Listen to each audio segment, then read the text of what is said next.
All right. Welcome everybody back again for another video. This is a special one today. I'm joined here by my friend Saintone, who I've done this before with previously. And then for his first time, Mr. Zealsambitions. So they're pretty big figures in the Lost Ark community. I'll let them introduce themselves if you don't know who they are, and then we'll kind of get into the topics we have to discuss today. So Zeals, why don't you start?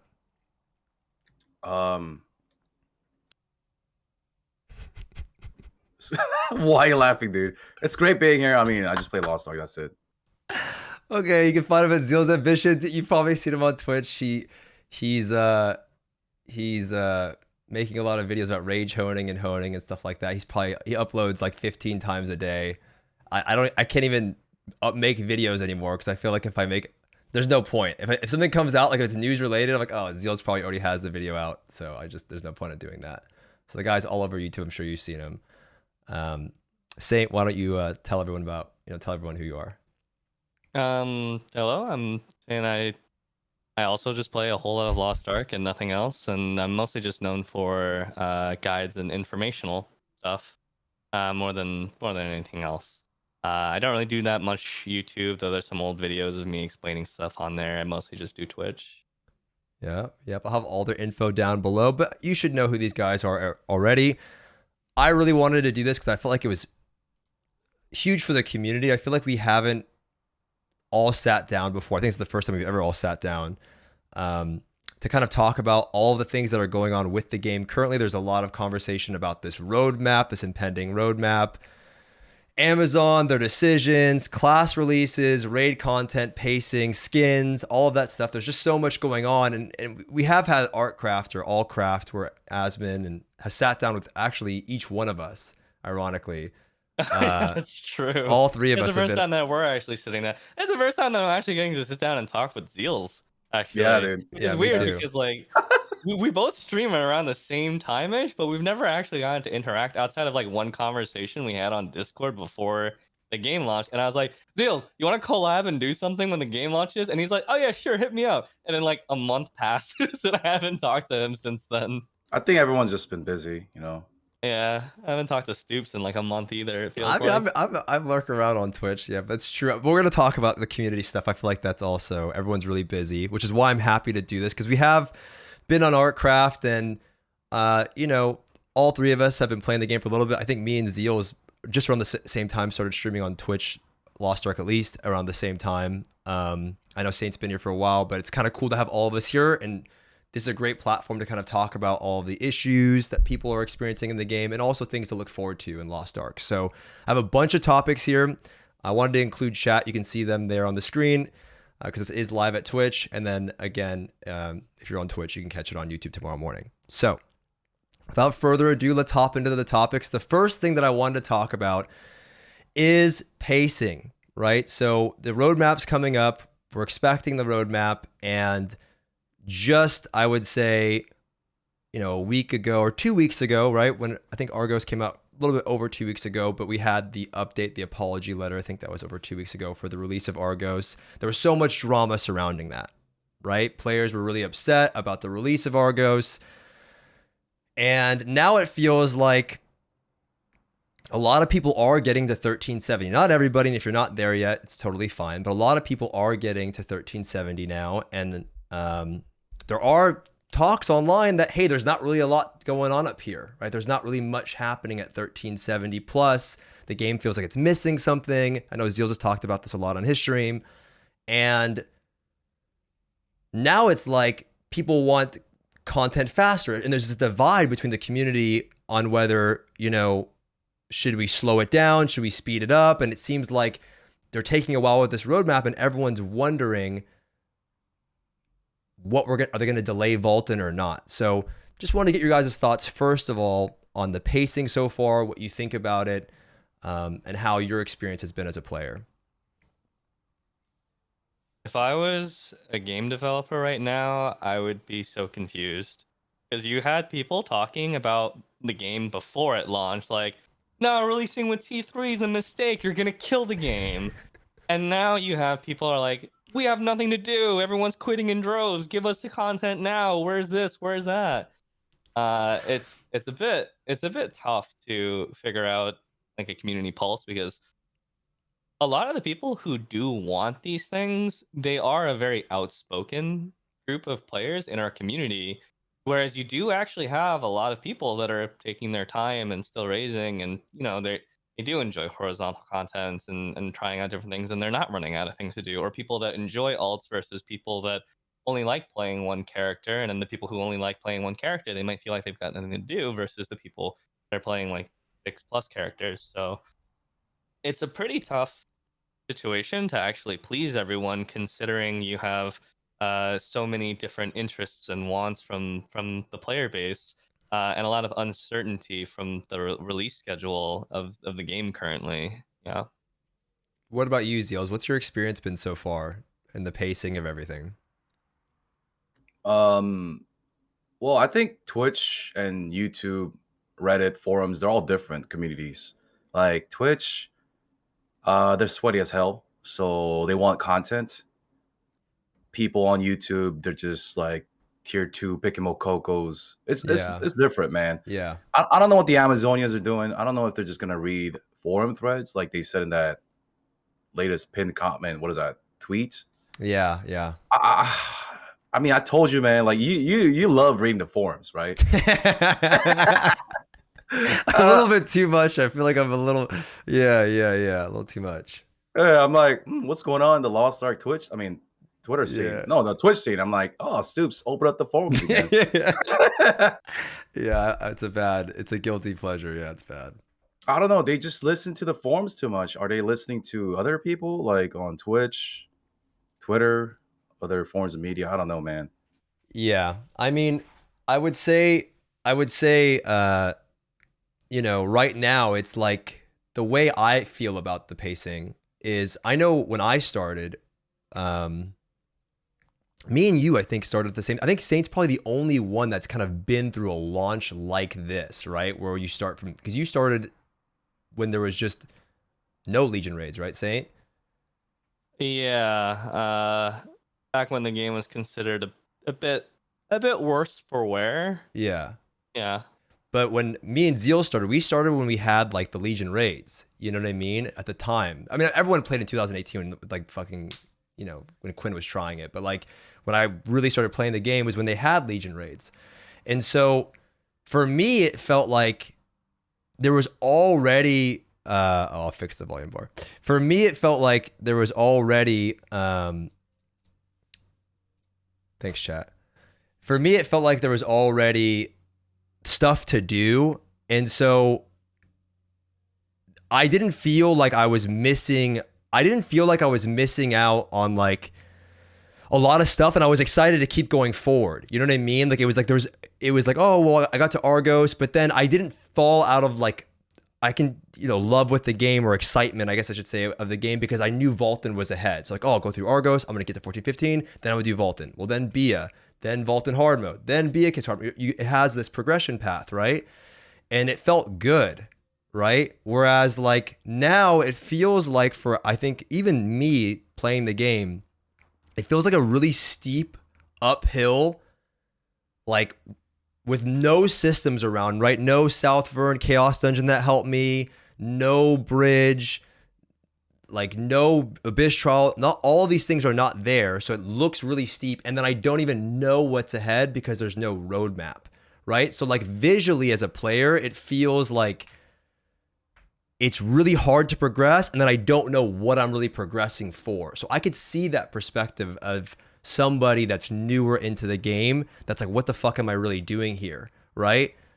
It's like even chat saying, what is the bridge? They don't even know what this stuff is, right? There's not those systems that are almost like islands that kind of help your first time going through the game progress your character, right? And with that, though, it's just like, I almost feel like with the situation, I know I'm going on long here, but this one was kind of like one of the main ones I wanted to talk about, at least me personally, was with Argos. It almost felt like it didn't come out too early, maybe a week or two, but it was the way that it was released, right? It was like, what the hell? Like they just announced it the day before, and then there wasn't any materials really to back it up. So it felt super weird. Did you guys get that too? Were you guys taken back by like the announcement of it? Well, when we get updates in Korea, they don't even give us notice. The update happens, and then the maintenance done, and then they drop like patch notes after it's done, and it's like a surprise what we get. Um, it's pretty tough because I mean, all three of us were people that would tell we were sources of information before the game came out that people looked to, and so a lot of people were curious on the state of the game and the cadence and all that kind of stuff before it came out. And obviously, you have a lot of other great content creators as well that were speaking on the matter of like T3 on release. So, is this a mistake? Is this not a mistake? And moreover, on top of that, we had to tell people, oh, the game gets really good when Legion Generals come Yeah. out. Yeah. Or the game begins when you get to level 50. Oh, the game begins when you get to your first abyssal dungeon. Oh, the game begins once you get to T3. But now, the goalpost keeps shifting, and now it's the game gets really good when Valtan comes up. And it's really hard to keep saying this kind of thing because I'm sure by now people kind of get tired Yeah. of hearing it. But if it's any consolation, it's been a little over a month now since Argos came out in the West. And by all means, Argos wasn't really considered a fantastic content to Yeah, Korean it players sucks. either. The rate sucks, dude. But one stark difference between the two is that it seems very likely that this month South Vern will appear in the West. Maybe not necessarily Valtan, but South Vern. We had to wait 3.5 months for South Vern when Argos dropped in Korea. So for over 3 months, that was our end content. Yeah. Kind of boring content. And it wasn't until when it launched and it went up through Loa On, which is the yearly show that they kind of talk about stuff. It was during that year's Loa On that they talked about Legion Generals and all these super big ambitious raids that they had never done before. So we didn't have any faith in them at this time. We didn't fully trust Smilegate yet. And it wasn't until the first one dropped and then we kind of like started getting this idea like, oh, okay, they can make good content that we can really enjoy. And so like it is a case of it gets better, but now the goalpost has shifted and I hope that people can actually look forward to that. But now it's a matter of getting to 14, 15 so that you can even access that. And that's already a tall order to ask from people. Yeah. I mean, I know Zeals, you watched the Crown interview. I remember you were there's the clip of you with the I don't know if you know what I'm talking about. Yeah. Okay. That's awesome. Yeah, but okay. So the director during that thing, he said that we would get Argos a month later, and it happened. Which is why I was confused that it wasn't communicated publicly if it was already planned a month before, right? That's what they had said. So that was the confusing part to me why I didn't like it. But then they said Valtan coming up afterwards. What do you think? Just that you get to control the game for the day. It's doesn't matter if you're wrong or right and what it should be, but how you would like it. Do you think they should slow it down or continue as planned with Valtan coming out probably at the end of this month? Oh man, I don't know. Like when he announced that Argos was gonna come out a month later, but with our honing rates, I was a little bit worried. Yeah, dude. Okay. The rates, right? Because we all got those rates before. We're gonna talk about the honing stuff, the honing rates. Mm-hmm. But it made sense with the 100%, right? Yeah. But I don't know, man. I feel like I really respect other streamers who are streaming Lost Ark NAEU like 8-10 hours a day. I'm talking like non-PvPers too. Like that mods. What do you fucking do, man? What are you supposed to do, man? Like in Korea, we got shit to do, right? Yeah. It's fucked, yeah. Yeah, and our viewers look at us playing in Korea, they're like just jealous, just sitting there like little kids with their eyes popping out of their eyes. They're like, when are we getting the booba skins? When are we getting the Legion raids? When are we getting? And I feel them, man. Like there's nothing to like live up to or look forward to. There's no motivation. People are starting to lose a little bit of hope. What are they grinding for? Like the point of MMO is just log in and keep grinding. But what's like they know what's ahead, but where, when is like the big thing, we'll hop to this topic now because you got segued into it perfectly. So again, when we were playing, you saw those raids ahead, right? And you saw the people. It's like when people get into Final Fantasy now, they have so much content to go through, right? Instead of being the person that was playing Final Fantasy at launch, right? If you're the person that's been playing at launch, where you wait for the expansion, you have those drought periods, right? So that the drought always feels bad, regardless if you're the person that's ahead of the curve, right? Because you're just the one that's always ahead. So you're having to wait for Husky in the back. You know what I mean? That's the example I gave before. It's like some dude that takes his time. It's like, well, whose time is more important, whatever, right? And the thing is I think in this case though, do you think, you brought it up earlier, right? Do you think I'll let you guys answer. Do you think it's a hindrance? Is it a pro or a con that players get to see Korea and what's available ahead, right? Is that a pro or a con when they get to see you just rip through all these raids, all of the differences they see online, like, oh, look at our version versus their version. Why don't we have that? Are we getting different treatment? But at the same time, you get to see all of the raids, right? What do you guys think about that, Zeals? I'll let you go with it first. I think it's like 50-50 because like when we got Argos, right, it felt so easy, right? And we didn't get like some of the patterns that we had in Korea. I mean, they removed it in Korea as well. So I don't know. Are we gonna get like these? I mean, we have guides for everything now in NA. Yeah. Yeah. So it's like it's good to know what's coming because you get excited for them. But on the other hand, you just know everything that's coming. Yeah. Kind of 50-50. Yeah. Saint? I mean, if we look at it through the lens of player, let's pretend the other versions don't exist, and let's say it was only NA and EU. That was the only version of Lost Ark you ever got. If this was the end content that you currently had available to you, would you have vote of confidence that the future had a lot of great things in store for your game? I think being able to see ahead of like what's ahead is a huge selling point and a huge draw that keeps people playing the game because they earnestly believe that the game will get better, that the content will get more fun, more challenging, there'll be more things to do, there'll be more interesting classes to play, so on and so forth. But much like Zeal said, it is a double-edged sword because on the other hand, a lot of Western players, for many of them, this is their first Korean MMO. They might be coming from a game like World of Warcraft or Final Fantasy, for example, and they might not be used to the fact that their version of the game is behind an original version.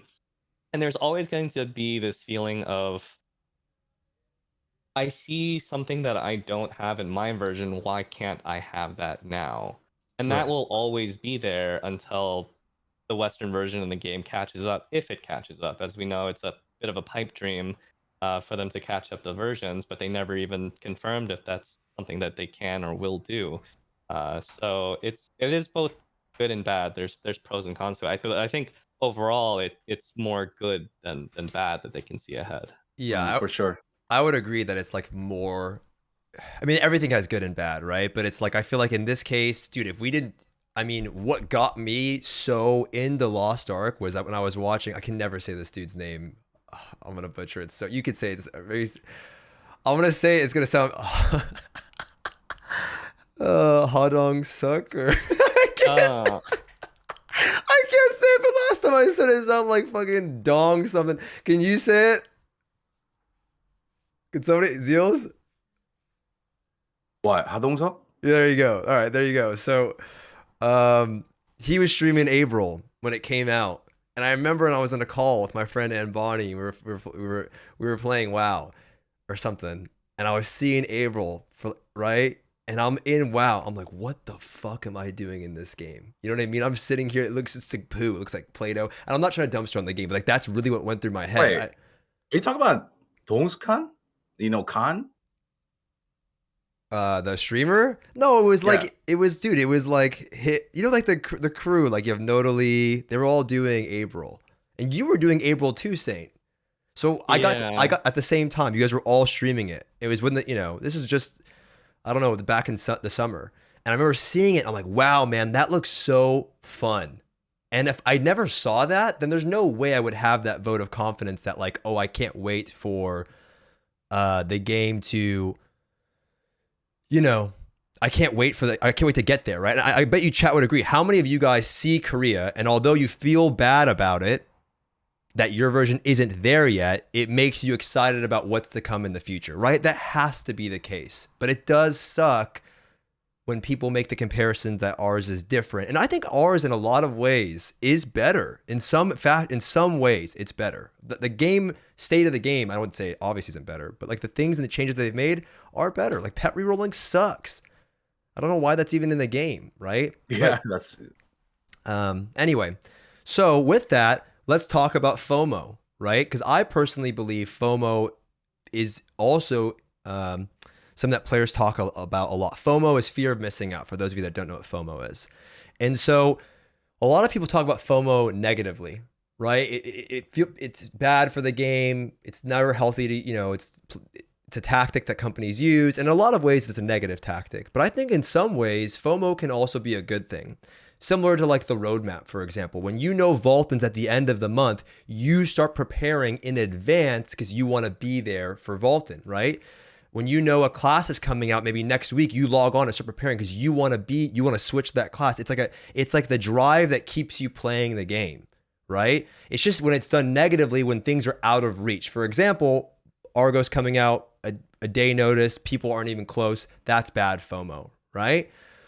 But I think in some ways FOMOs can be used in a positive way to get people engaged with the game. That's, you know, whether you like it or not, it's what keeps you wanting to play and, you know, excited to log in every day. So what do you guys think about FOMO in general, but also the importance of having a roadmap, like seeing what's ahead, you know, like getting, you know, the drive to keep you logging in.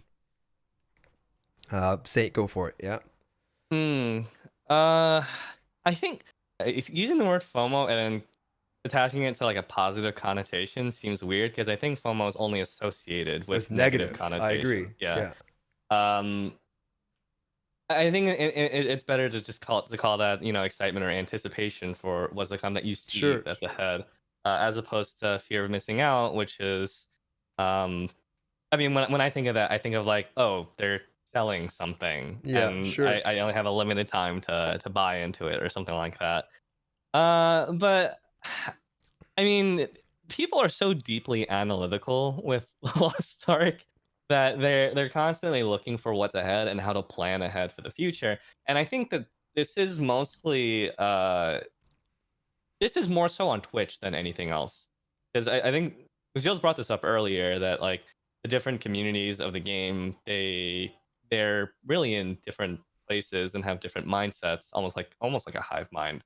And people who are willing to log into or open Twitch and watch a streamer for many hours of the day to play Lost Ark, the odds are they're better than the average player who plays the game, who doesn't bother with that. They don't read the forums, they don't watch Twitch, they don't watch YouTube for the game. They just found the game on Steam, downloaded it, and played it. And so largely, in fact, I think the whole FOMO business doesn't really apply to that section of people. Where it mostly applies is to like our group of people. For example, you are a fish peddler.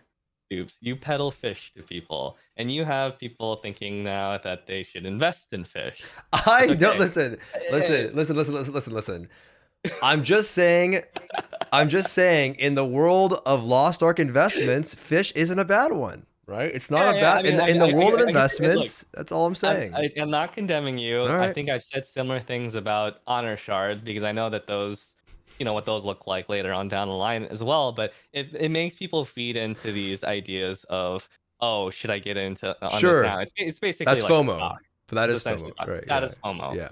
But as far as like a roadmap goes, giving that information like well ahead of time, it does help people build up anticipation, and it helps people want to get prepared and feel invested with the game and stay with the game and work hard so that when the thing that comes out that they want to do comes out, they're properly prepared for it. And if they weren't playing the game, then they wouldn't be able to do that. So I think that's what you were trying to get at when you brought up FOMO with that kind of thing. I brought up the topic because it's a topic that's brought up a lot, and now, you know, in some ways I'm thinking, you know, the excitement, the hype building, it keeps you wanting to stay engaged in the game, and active content, I think can make you feel like you can never really take a break, but also keeps you engaged. But with that, I know Zeals, you brought up a really good point one time. I don't know where you said it, but it was really good. And you were saying something along the lines of like at the start of the launch, like now is not the time to be messing around, right? Now is the time to be consistent, communicating, giving people what they want, keeping people excited, which when you said that, I was like, oh shit, that's a really good point, dude, right? That's what you need to be doing, right? So can you talk about your thoughts on the importance of a roadmap? Because we're going to dive into what you want to see, but just the idea of having a roadmap, how important do you think that is as a player? I don't know. Like people need in an MMO, like people need like a carrot on the stick. Like they need a chase. Yeah. Even for those that are not in Argos, they need something else. Like that's what kept me motivated as well in Korea, because after this, there's like another, goal to go after, and another and another. I love that, dude. So I wish, yeah, like man, like they're just playing too safe right now. They just recoiled, and they're just afraid of making mistakes. But I've watched a lot of videos lately, and no games come out perfect, Mm-hmm. And I think was it Josh Hayes or something? He was saying the same thing about MMOs. Like you can't come out like as a banger. You gotta make some mistakes. Nothing's gonna be a perfect system. They just need to finalize quicker, communicate faster, and just go with it. Like we need things now. Like I don't know what they're trying to do. Is it like are they like stalling so that they could show off like better numbers down the road or something? Oh, we got 200% players coming back or something. I don't know what it is. Like my mind's going like crazy places. Like just don't let us go down the crazy places is what I'm saying, Yeah. They only had one opportunity to practice for the Western launch. Essentially, that was the Japanese launch. Japan was the first region of Lost Ark to release with Season 2 systems. Russia and Korea, that they were Season 1 and they went into Season 2.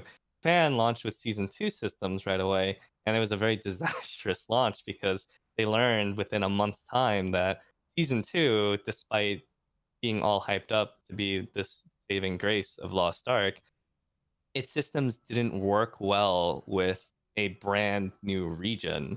And so many of the mistakes that were made in Japan were fixed over several months to prepare for the Western launch. And so the Western launch has many of the fixes that were applied to rectify these issues that were prevalent in T1 and T2. And so, they launched in the West, and obviously they still made mistakes. For example, the dead zone, not being able to do anything preemptively to address that fact. Yeah.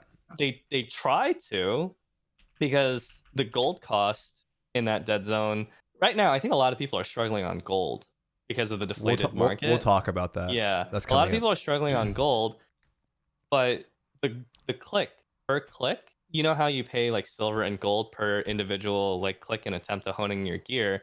In Korea, that amount was almost triple of what you see in the West. So not only did we have those bad gold costs, but we also had bad material costs, but we had triple the gold costs as well. They addressed the gold costs, but then it just kind of moved the bottleneck over to materials instead. And then I think we've discussed this to death already, all three of us, things like the lacking, challenge guardians, challenge abyssals, and things that would have helped with dampening that problem, not only in tier 3, but even in tier 2 and tier 1, where people didn't really understand the islands.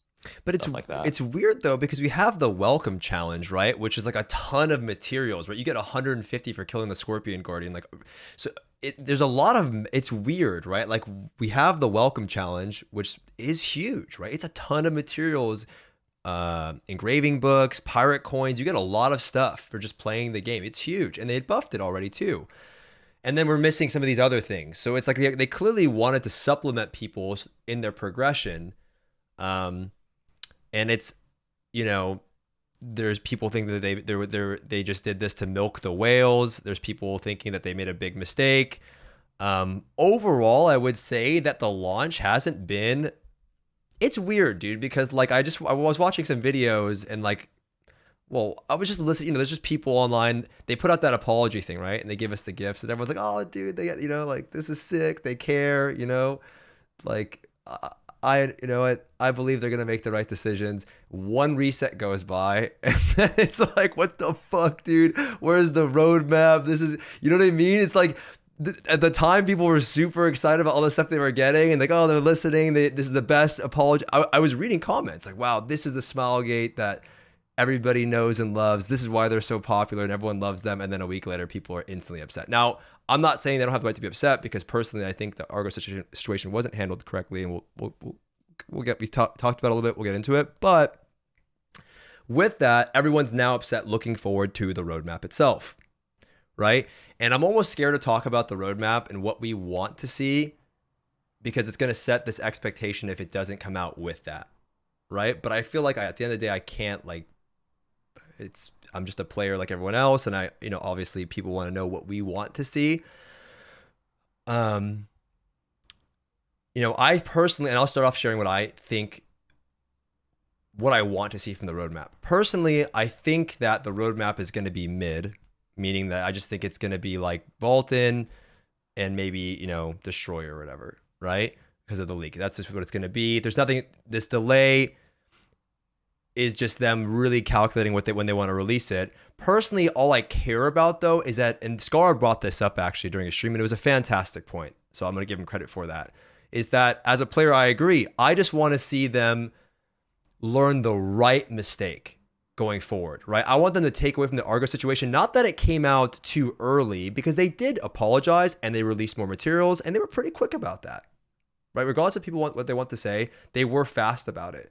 They had the event, they buffed it, and they released stuff following afterwards to really supplement people. And they gave them 2 legendary card packs, peons, that early in the game. It's a lot of stuff, right? That's a pretty insane. And the event is also pretty good. Not the material side of it, but the stuff that you get in terms of peons and cards, right? Engraving books, etc. I want them to realize that it was the communication that they messed up on, because that's what people know Smilegate for, right? People know that they're open, honest, transparent, that they just say it like it is. Sometimes the director does, at least, and people appreciate that and they like that, right? They know that they make mistakes, but they're open and honest about their mistakes. And I want that to be the takeaway in this roadmap, right? I don't want them to slow down the content per se, but I want them to be more open about, like, hey, like, this is what we're planning to do going forward. And the mistake was that we didn't communicate to you sooner when Argos was coming out. Because if they did, people could have said, hey, we're not even close to that, right? We're not even, and if you did plan it, if they did say on the forums that this was this decision that was decided, a while ago, well, why didn't you communicate that, right? Why wasn't that, hey, Argos is at the end of the month? Why would you tell us the day before that it's coming out, right? If you knew when it was coming out, why didn't you communicate that? So that's what I want to see in this roadmap. Personally, I just want to see, like, hey, you learned the right decision, or you learned from your mistake, and you learned what you did actually wrong. Because I don't think the content pacing is the issue. Personally, I think it's obviously the miscalculation of materials, but more so the communication. What do you guys think about that? Like, you watched the Loa on Winter, right? And before that, in Korea, we had months of YouTubers making videos about the issues, like back attack, head attack, gold inflation. And guess what the director did? He just pretty much addressed everything off the bat, right? And then he talked about the new stuff, the roadmap. Yeah. We need that kind of figurehead. I don't care if it's like the Amazon employees or something. Like, we need something like that, I think. Mm-hmm. I mean, that'd be great. That'd be, A tier. That is very hard to do, though, in their Right. position, because Zeals, you and I, we have Smilegate as our developer as well as our publisher, and so when something happens, they are the people, the decision makers, but also the communicators. They're the tier 1 forward-facing employees that will communicate what their thoughts from the development side is right away. There's no delay on that. There's no communication that has to go through multiple loops in order to get to us. If they want, they can just turn on a live stream, and the director can just sit in a chair and just start talking to us, as he's done many times, even recently. When it comes to a publisher that is handling the operation of the game in another region, they typically don't have full leeway to communicate anything that they want. They have to go through the development team. And it's kind of doubly tricky when it's a publishing team that's based in the US and a development team that's based in Korea. Now they have to communicate through time zones that don't align with the normal 9 to 5 work schedule as well. I think by the time the people on Amazon are at the end of their workday, the people at Smilegate are just entering work for the workday. So they only have a couple of hours of overlap where they can actually communicate as well. Um, and so I think it's really difficult because while we know Smilegate as this amazingly responsive and receptive company, the Western players do not. They don't have a reason to believe that either because every bit Yeah. of communication that they're getting has to go through Amazon almost as a middleman first. Yeah. So it doesn't feel like Western players are interacting with Smilegate at all. It just feels like they're interacting with Amazon, who's acting as a proxy for Smilegate. There's a wall between the players and Smilegate. And while we had Gold River on the Crown channel, people loved him. People loved seeing him. That is the last time that they have seen him since then, really, or been able to really Yeah. interact with him head on. And so there isn't really a reason for players to have that vote of confidence in Smilegate yet. But to his point, to Zeal's point, I mean, this is just a thought that I've always had. You know what I mean? I remember having this, asking for the same shit, when I was playing WoW. And I could be way off base. I could be clueless, and I'm admitting that. But I just never understand, like, if that interaction with Gold River is so impactful. Like, look at the director's trailer. Like, how many people liked that? You know what I mean? How much, that was the most watched video, right? It's like, if that interaction is so valuable, right? How hard is it? I could be off. How difficult is it for him to come out and talk to everybody once a month? It's hard. How expensive But is it? But also, isn't that the most insane form of marketing? Like, dude, an hour a month, is it that hard to schedule out to, like, yo, like, hey, here's all the stuff. What's up, guys? Da da da da. Maybe I'm off, and maybe I'm expecting too much as a player, but that's what I've always wanted. What were you gonna say, Zeal? Sorry. yeah, like I said that in my streams as well. It's hard for the director just to turn on a camera with different time zones, and Smilegate's not the publisher. I get that. But as you said, it's gonna be hard. But I think we as players, it's obviously worth it for us. We get so excited. Yeah. We're into little kids opening Christmas presents. Yeah. Just him like addressing us, even if it's 10 minutes, man, it means the world to us. I know it's hard, man. That's what I'm saying. Yeah. But if they go through that and show that kind of image or that kind of the road to even pull that off, we would appreciate that a lot. But that's what sold you on the game, right? I remember you talking about this, right? Like, seeing the director talk about stuff. It's like, if we don't have that element of Lost Ark, how much value does Lost Ark lose as a game in the West? Fantastic, great game, great combat, lots of progression systems, tons of stuff to do. All of the classes are fun, and we know there's great raids coming. But how much of your enjoyment in Lost Ark revolves around that element of the game? Smilegate, the director, his communication. How much do you value that as a player? It's a lot, right? Yeah, it's a lot. I quit my other game instantly when I heard him tell. When I heard him remember you speak. talking about this. Yeah. Yeah, when I heard him speak, I was like, okay, because I'm still sick of companies, developers that just have like the PR team because I used to work in PR and I know how it goes. Like, so they just edit this post, like Blizzard, they just put like a blue post, or another company they just put a post, and they think that's gonna solve everything. Mm-hmm. Mm-mm. Mm-hmm. So when I saw the director, I was like, I was sold. Yeah. Yeah, I gotta agree. I mean, what Zeal said about like the comparison about like kids opening presents on Christmas. That's so Yeah. apt. Whenever a live streams aren't even announced, by the way. They just happen in Korea, and then people are like, oh, the Lost Ark YouTube channel is live right now. Everyone rushes to watch it. Tens of thousands of viewers flood in with no announcement whatsoever beforehand.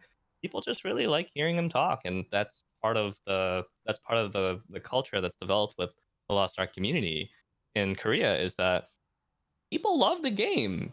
And the Yeah. developers, they actually like their developers, and that is a surprisingly rare thing in MMOs Yeah. nowadays, where the community actually likes the developers and publisher. But I see that people in the West are far more disgruntled about this because, again, they don't have that interaction at all. I mean, you could Uh, go for it. oh, Sorry, didn't mean to cut you hmm. off. No, I mean, I'm just saying that, like, a lot of people, even prior to this, kind of compared Gold River as kind of like a Korean Yoshi P, because I think Yoshi P is basically the gold standard of what like a director should be. But Yoshi P, he's a lot more proactive in interacting with the players in every respective region of Final Fantasy 14. And so I think it's a little bit hard to compare them at this moment because Gold River is only really that beloved in Korea currently. He hasn't had an Yeah. opportunity to really interact with the other community I as mean, much. that was like I made that. I made a video, the respecting your time one, the ultimate clickbait video, and that video was aimed to really address like or share how much like the Korean audience loves Lost Ark and the director, and just kind of share a little, give a glimpse of that to the West as well. And yeah, I just feel like, you know, again, the game's been out for 2 months. He did the trailer, he did the interview.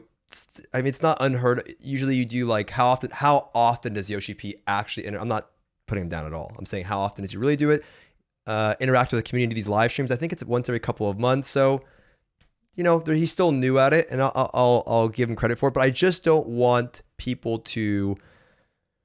I just hope they realize how valuable that is, how impactful that is, right? How much players really appreciate it. Loan was sick, dude. The last one, all of us, right? It was so much fun, dude. I remember I fell asleep in my chair. You know what I mean? It was so much fun. I stayed up to like 7 a.m. watching it. It was so great. So, you know, I hope that we can get some of that in NA because I think that's what makes the game so great over in Korea.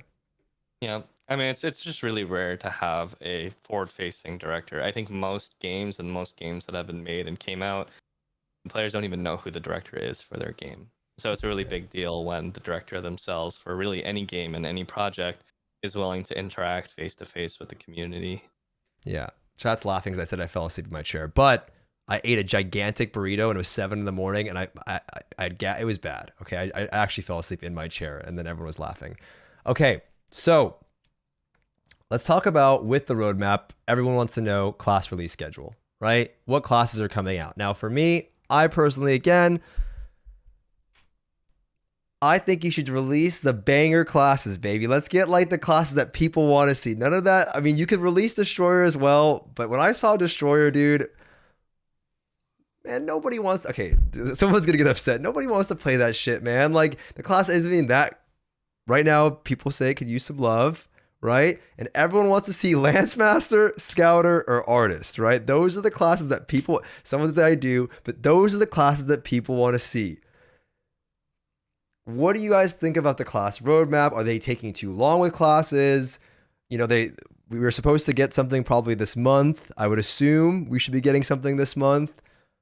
Just, you know, we'll leave it open here for now. Zeals, what do you think about classes in general? Class releases, what they should do, your thoughts on what you want. Yeah. I mean, classes are hype, dude. Like, I don't know, Destroyer. I like Destroyer, but there's like a new spec going around slapping, but I don't know. Lance Master, I think, is a crowd favorite. It's beating Artist out in polls. Scouter is also really popular. So, I mean, the problem I think the community has is they don't want it to be like staggered, you know? I don't know how I feel about that. Should they do 2 at a time, rush it, stagger it? I have no idea. But yeah, we just need some kind of news about classes. And I know they said they will talk about it, but I think I don't know. They have to do it in a way where it doesn't piss off everybody. Because if they announce only one and then no mention about the rest, is it going to be rushed? Is it going to be a month later, 2 months later? Like, I don't know. But I wish they start talking about it. You know, just talk like this. Yeah, I don't care if it's just an Amazon roundtable thing they do like for New World, but It'd be nice if they just talked. I do want to say one thing because you're talking about that. I'll go to you say on the class thing, but with them taking, because you brought this, with them taking so long to talk right now, people are expecting the fucking Mona Lisa of roadmaps. You know what I mean? Because they're taking so damn long that like by them not saying anything, if it is mid, it's just like people are gonna be like, "What is this, man? You like, come on, you know, the Asmongold voice, but come on, dude." Like, that's what they're. They took too long, and it's gonna be too hyped up. Yeah, it's only 2 months too. Yeah, it's only two, and it's only 2 months. So you better. I'm thinking, dude, can we get a Lance Master and Destroyer? Like that's. I mean, look, Smilegate is good at making up for things. I'm sure they're aware that people are upset right now. My prediction is that we get Lance Master. I'm inhaling the most amount of hopium and copium, but I think we're going to get some kind of desirable class. Personally, I think it should be artists because we need more supports. But Saint, what do you think about classes in the roadmap? What do you expect? What would you like to see, and what do you expect? I mean, first of all, with the roadmap's only 2 months, but I think that largely has to do with the fact that it's kind of mimicking what the other regions do, where it's 3-4 month block roadmaps. And so since they couldn't get the roadmap at the beginning of the year like the other regions, they were halfway into the first like third of the year. And so they're only giving us like 2 months. And I'm guessing the reason for that is I think summer will have its own separate roadmap. And that's why we only have 2 months. Yeah. As far as classes go, I don't have an opinion on the cadence itself, but I do have an opinion on why it took so long for our classes in the first place, why we haven't got any new classes yet.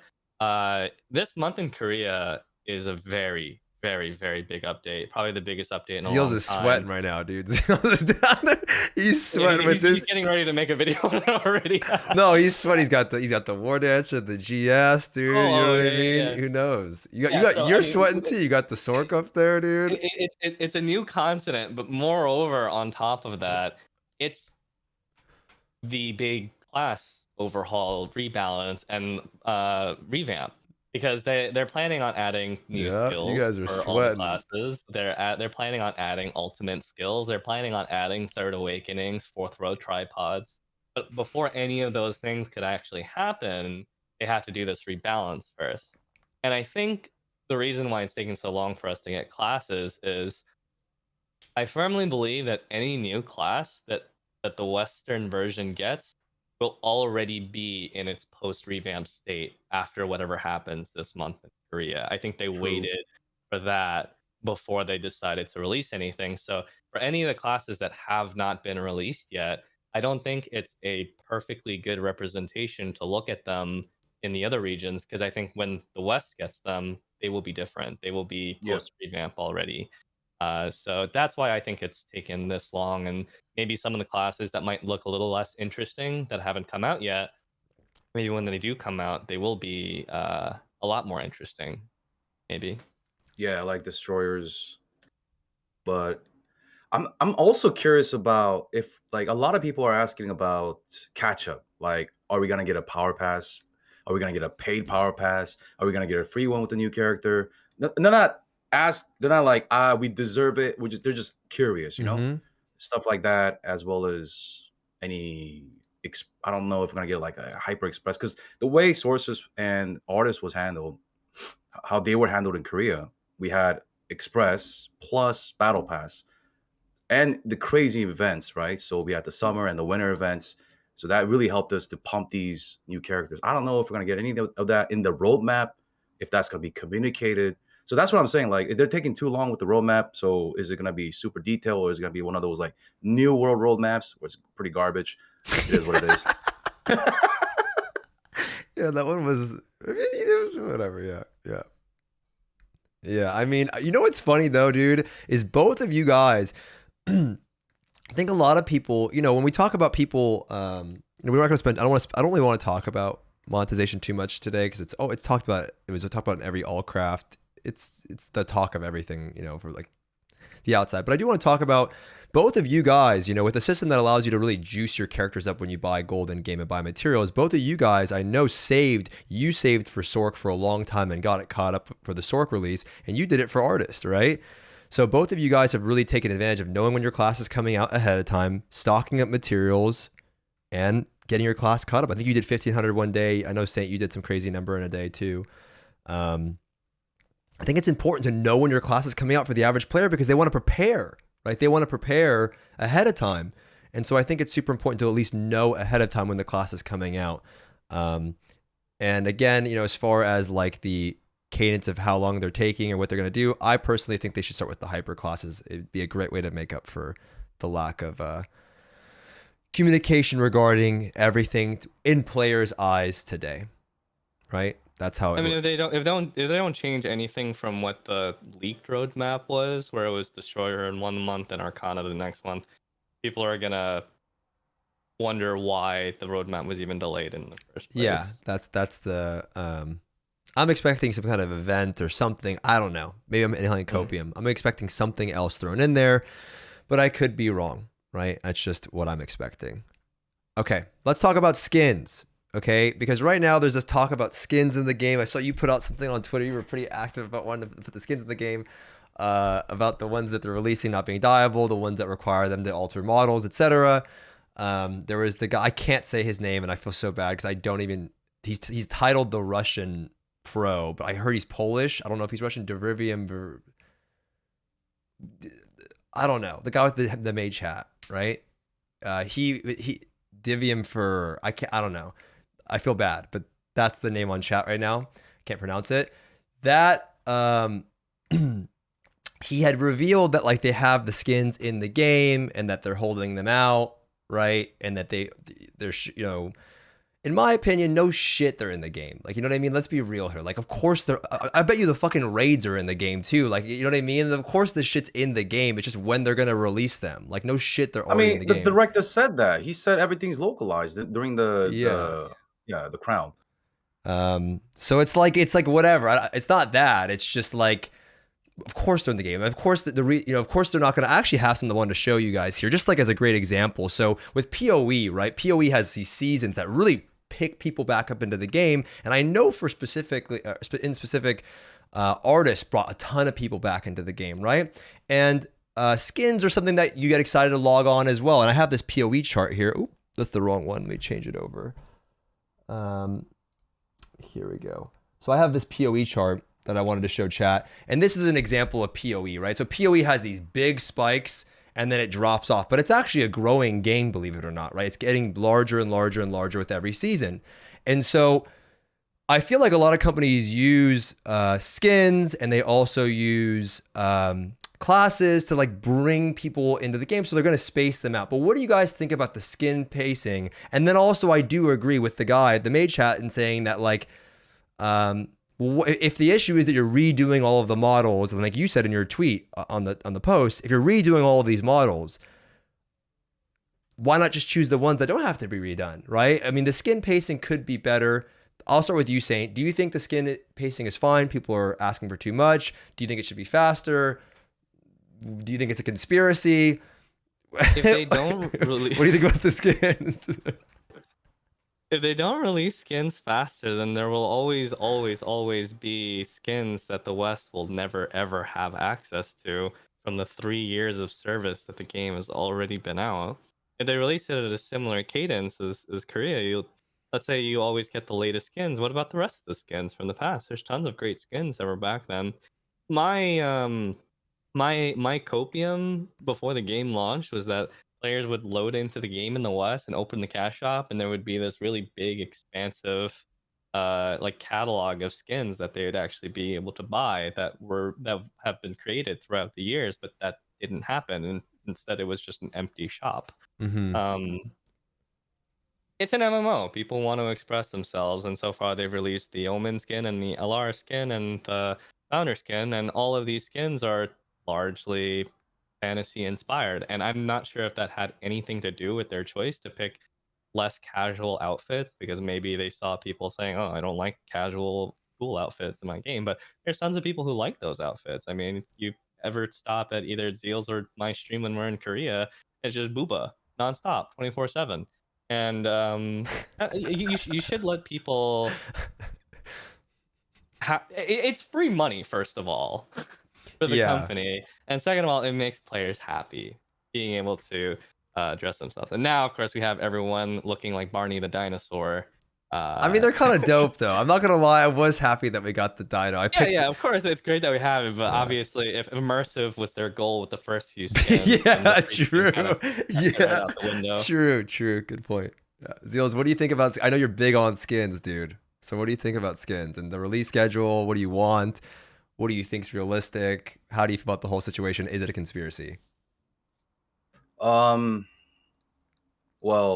my viewer wanted me to make a tier list for skins. Yeah. We got 3 skins. Like, what do you want me to tier list? Yeah. We got 3 skins, dude. Like, I was saying, like, I was expecting like a lot of skins when I opened the cash shop. There's nothing in there. There's nothing to buy in the cash shop. The Amazonians are so scared of this Yeah. KEKW image, right? They're so scared, man. There's nothing. You I can't mean, buy okay, shit. but rightfully so. I mean, look how much, dude. This game got heat. Like, it was. People are really mad about like what they see online, right? So I get it, but as far as skins go, to your point, I'll let you continue. I don't think skins are the same type of monetization that people are that people are worried about, right? Yeah, I not at mean, all. yeah, and like there's like people on Twitter saying that they're milking the whales. Milking the what? By not releasing the skins, how are they milking the whales? What?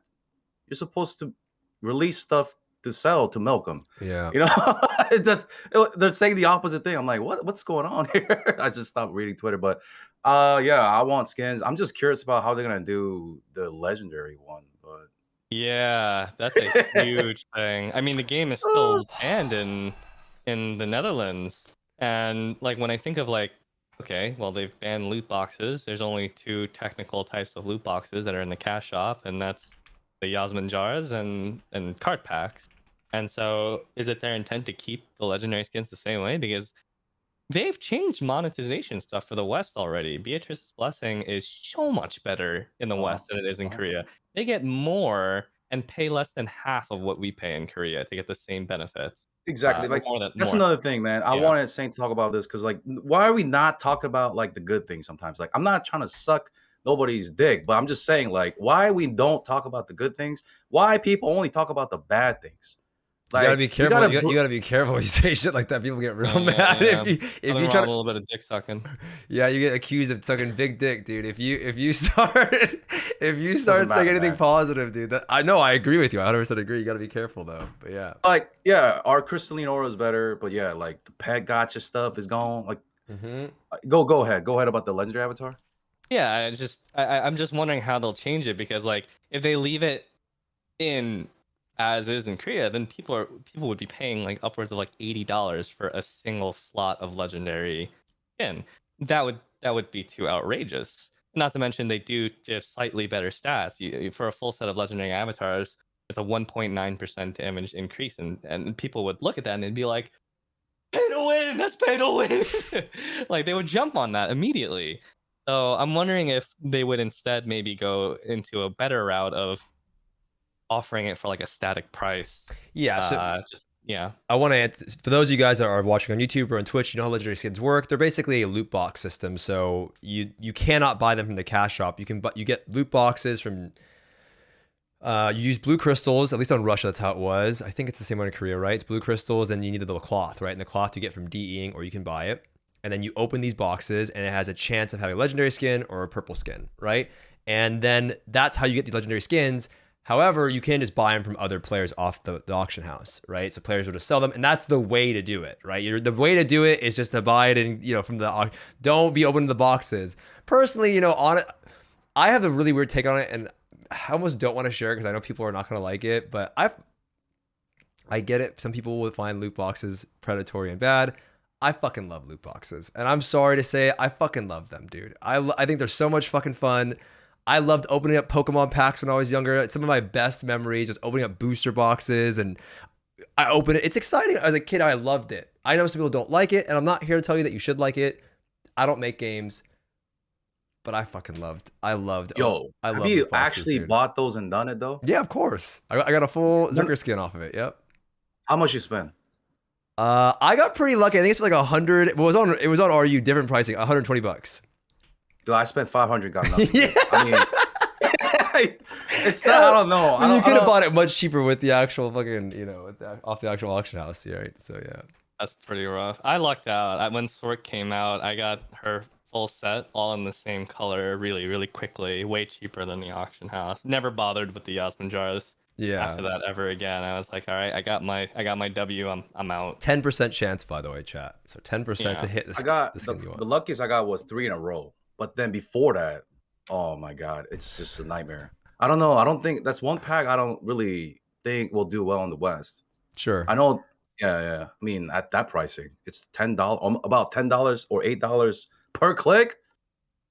Yeah. But that's what I was getting at before. They were willing to change other. No, they're gonna change. Of 100%, man. Seriously offensive monetization. So I would hope that with something like this, which would certainly cause a spark of outrage in the West, that they'd be willing to change something there as well. I'd certainly hope so, given what we've seen so far. That's why I've made 0 videos about that one. Like, I don't want to go in detail, and people they're gonna shit their pants, you know? Yeah. I mean, skins, legendary skins. Ultimately, I feel like, with the skins and the whole situation in general, it's weird because, like, I really think when I first got into the game, I loved the bat chest skins, right? I'm coming from World of Warcraft, loved them. You know what I mean? The legendary skins, the Zerker one, still the best skin in the game for me. You know what I mean? I loved it. Now, I want the preppy. I want to get a war dancer with the little preppy outfit. I got converted into a, whatever you want to call it. But at the beginning I wanted it. So maybe they don't. And then I was showing my friends all these skins. I'm like, look at these dresses. And you got little pajamas, dude. And they're like, man, fuck that. I don't want that. Show me the big armor and the swords. So, I'm a little bummed at the skin choices so far, just because they're not things that I like anymore. But, I do think for like the average consumer, it's probably more Western friendly. And I think that's what they're personally going for so far. And maybe, I want to go on this little rant really quickly while I have it. I feel like at the end of the day, with all of this shit, I feel like although the monetization stuff is good, I think at the end of the day, when it comes to artists, the controversy there, skins, I feel like when games try to change for everyone, they end up making the game for no one. And I feel like Lost Ark needs to just say, hey, this is our fucking audience. This is who we're for. We do it the best compared to most other Korean games. And this is the people. Like this is who we're making the game for. So I hope they can take that away, because then I think you're gonna get the people that really like the game. All these people talking about like, oh, like they didn't, these skins and the design and the art style or whatever, or people getting upset, like people are leaving the game. That's fine, because the game's not for everybody. And I think hopefully Amazon and Smallgate can see that. But anyway, that's just my little rant about. That's why they gotta stop reacting to formandies, man. I agree. No, you're 100% right. You're 100% right. We're gonna talk about that a little bit here. So, I'll go for it. Just adding on, man. Yeah. Like, we have one of the most popular systems in Korea, which is the die system, right? Like, come on, man. Like, they're giving us the free dies as well. Like, we're not talking about the daily login bonus. They're great as well. Like 3 boss rush tickets. We have to buy those in Korea, but I mean, you get them free as well. But like, what? Like, we have these dies. We want to die and customize our characters. I think it's really, really important. I just think it adds another layer of fun, in my opinion. That's what like my Korean viewers do. They just pop in my screen with their booba skins. They go through like 12 freaking skins, man, showing it all off. Skins are the end game for a lot of people.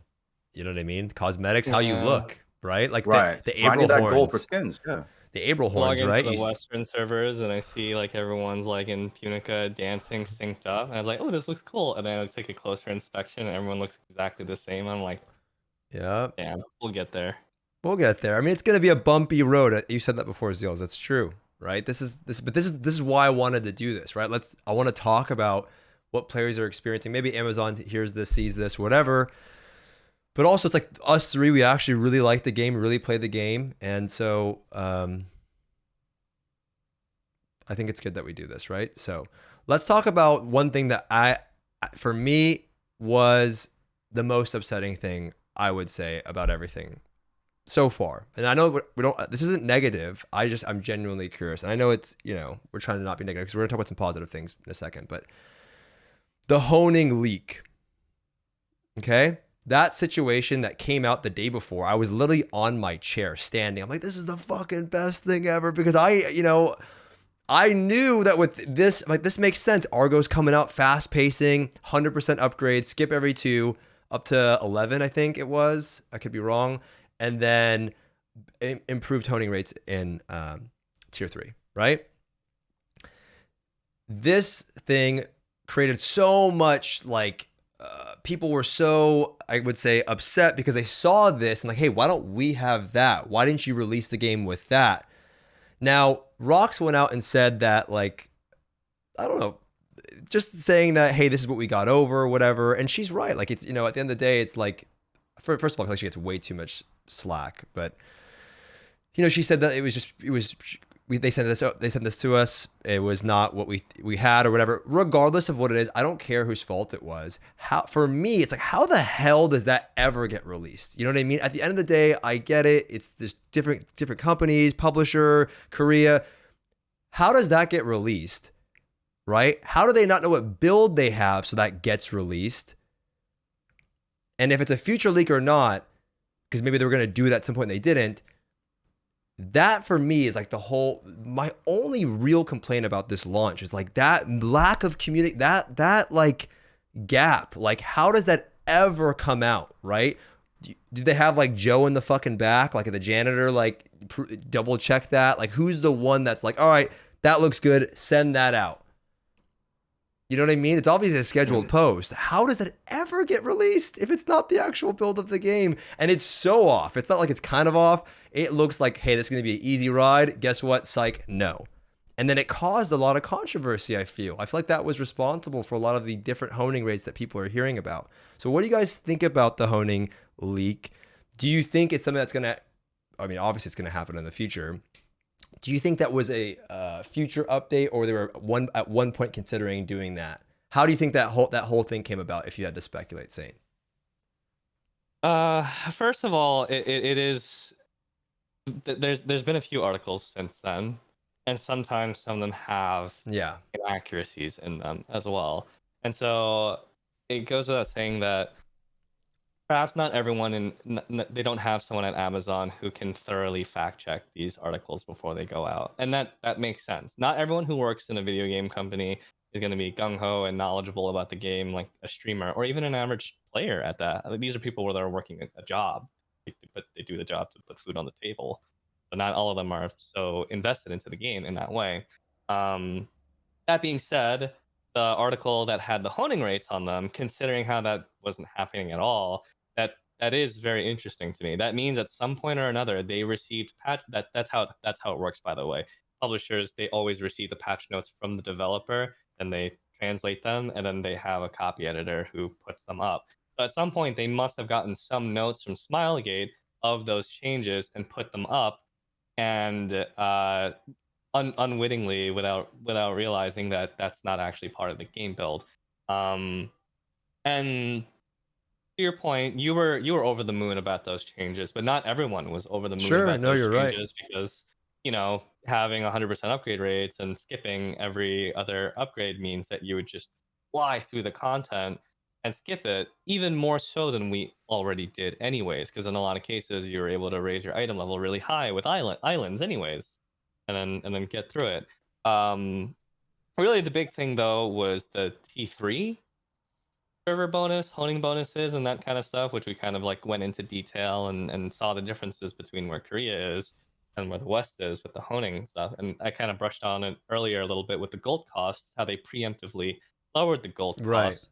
And originally, like a month ago, players were like, yeah, but gold's not even this year. I've got so much gold, I wipe my ass with my gold. And now, now we're in gold drought. But nonetheless, the big thing is they said Argos would be in 1 month. Okay, that's the same time frame that Korean players had for Argos in 1 month. However, Western players started from scratch. And so that 1 month was really not enough to get there without anything to help support getting there, without any of those extra systems like the Challenge Guardians and Challenge Abyssals. So at the time of the rewards for those were a lot more meager for Korea. The point is today, they would have been muchly appreciated to help players trapped in all different like little dead zones even in tier 2. So I'm a little surprised that they didn't implement the honing bonuses, because it seems that their intent, and even the words of Gold River, were they want to rush Western players to Legion Generals. Right. But if you want to rush players to Legion Generals, you need to give players the things that they need to get there. Otherwise, they will quit before they get to the content that you think will retain them in the first place. But they had to have miscalculated with the welcome. Why was the welcome challenge there? Just doesn't make sense. Like, why would you put that there? Because you clearly want them to get there, but you just really miscalculate, or you're trying to milk the whales, right? Like those are the two things. You miscalculated, or you tried to take advantage of people that would FOMO into Argos, right? That's the two narratives online. Zeals, with this, you talked about this. I heard you talk about this one time. You said you wonder what the game would have been like if they released the game with the 100% honing rates. Talk about that. What do you think? Do you think they should have done it? Again, you don't make games. I know you know that, but it's just like, what do you think as a player? I mean, I think a lot of us just talk about, like on the forums and stuff like that, if you did it this way, your game would be this. If you did it this way, the game would be this. Nobody knows shit, right? First of all, like, we don't have multiple universes where we can like assess all this information. You know what I mean? Like, if we did launch with the better honing rates, what would have happened? We don't know, right? People may be bored to death right now. Who knows? Maybe Bolton's already out. I don't freaking know. But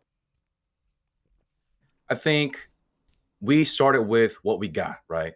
And the important thing is, okay, this is how we started. We can't go back in time. Yeah. So let's fix what we got. True. You know? Yeah. Events are nice. They're great. The events are good. They are good events by Lost Ark standards, right? The stuff that you're getting, not just the materials, but yeah. The Grand Prix and the Guardian event at the same time is actually pretty nice, because normally in other regions, either one of those events would be like the centerpiece event, and it would be like the one event that's like the big draw during that period. So they have like two events that would otherwise be considered centerpieces, and like even like it's pretty helpful in tier 3. But what I really think that those events are insanely good for is getting T2 people into T3 and getting T2 ults into T3, because the alt culture in Lost Ark is still completely prevalent even in the Western version, and they're still hugely beneficial to have. Yeah, you can see that because the prices of mats have plummeted because so many people are getting ults into T3 now. Those aren't the bottleneck anymore. I mean, the events are fantastic. If you put the amount of leap stones that you get from the new heroic Guardian event is almost double than what you'd get per week from the Armored Scorpion. What I can never say his name. So that's a lot of materials. Also goes to show you how many materials you actually need at this particular time to progress your character in tier 3, right? Ultimately, I think with the honing thing, whatever, I think the leak made the situation worse. Personally, I think that's my biggest complaint. And also, I would say that, you know, if you did want to get people there, like you said, Saint, why would you separate people from getting to that point? Like, just, you know, to really get into tier 3 by RNG. Because I know a lot of people are probably pissed when they're getting RNG'd out of tier 3, right? They're just not getting there when everyone's in tier 3. And then that creates the FOMO and, you know, so on. So ultimately, I think that's my biggest gripes with it. But, you know, I got distracted. Somebody used a monkey emoji in my chat. I don't know who uses iPhone emojis on Twitch. It drives me insane. They use a little monkey one too. It drives me absolutely fucking insane when somebody uses that. There it is. I always give somebody shit, dude. I'm still gonna do it while I'm doing this thing. All right, so let's talk about this. The roadmap. I really wanted to bring up this point with you, Zeals, before we go on to some other more positive stuff that we can expect. I personally think that we were just talking about this. They are too scared now because of all of the people being super they're really, I mean, I feel like people are, and I could be fucking way off base, and maybe I am, dude, but at least I'm open to admitting that. People are pretty ruthless right now, like maybe I'm on the forums too much, and that might be what it is, but people are pretty ruthless and like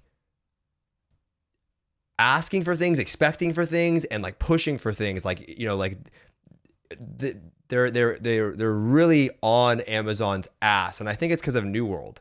Wait, You know what I is mean? this a shocker for you though? You come from World of Warcraft, Dude, but aren't this people okay, exactly no, the same dude, over there? I love this. I'm so happy you brought that up. You are at 5,000 IQ because for me, dude, that's what I just got away from. And I have this tinfoil hat theory, bro, that everyone that's miserable playing World of Warcraft quit and they've moved on to other games to then make it miserable, myself included. So I feel like we've all spread, and I feel like it's a plague following me wherever I go. Like wherever I fucking go, it's like I was chilling over here, bro. Like, you know what I mean? It was all cozy and shit. We're all watching Lowell's excited, and then now it's like hella people are mad. I'm like, bro, I mean, my takes are always like, it's not the end of the world. Like some guy in my chat's like, fucking shit gate and Scamazon. Like I knew they would do this, and I'm like, dude, it's for me, it's not that big of a deal, right? There's a lot of anger, man. Dude, a lot of anger, man. A lot of anger. So what do you think about that? Do you think Amazon's scared? You brought this up, and do you think there's a lot? What do you think about this anger going on? Is some of it justified, some of it unjustified? What do you think, Zeals?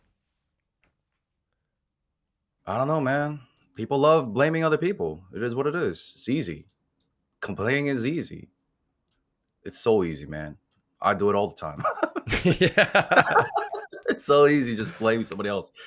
But I mean, yeah, they're scared. They're cornered, man. They're literally cornered. Like their numbers are not the same as launch day. Obviously, I understand why it's like that, but people bring that up all the time. You know, they complain about skins. They complain. This is just like a laundry list, and they know they have to get the roadmap out, but they're so scared. Like I don't know, man. Like I think it's gonna be like this for a little bit.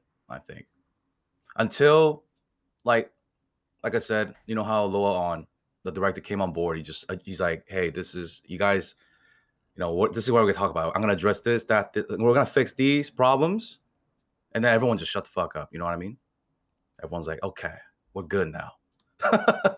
You know, people were so happy after that. Like they Yeah. didn't even care about the roadmap. They were just like, he heard us. Like I think, yeah, I think people are just mad for now, but I think it's fixable. I think it's fixable if they make the right moves. Yeah. Can you talk about the player number thing, Saint? Because you had a pretty good take on this one. I just want you to ask you. I heard you on your stream talking about it. Maybe you don't recall, but I could summarize your point. But what do you think about the player numbers in general? What is your take on that? There was no way that the game was ever going to maintain 1 million players. Let's be real. Yeah. The game was just not even just us, but I didn't even realize until we got closer to the game launch just how many content creators from so many other genres of games, from FPS to MOBA to otherwise, have had their eye on Lost Ark for that long. Tons of huge people, and so obviously they were going to influence the game's growth. And nowadays influencer marketing is one of the most powerful means. It's traditional advertising, like ads on Facebook. It doesn't work anymore. So things like content creators, they do a great job of making a game sell well. And so obviously with all these streamers playing the game, they got all their viewers to play the game. And as you've mentioned many times, and as I cannot echo more, Lost Ark is not a game for everybody. People aren't going to like the game. They may not like the aesthetic. They may not like the alt culture. They might not like the time gating. There's a lot of things that can drive someone away. And then there's also other games that come out, like Elden Ring came out at the same time as well. If people go play that, they never come back. It's just normal. And so it was always going to like nosedive like that.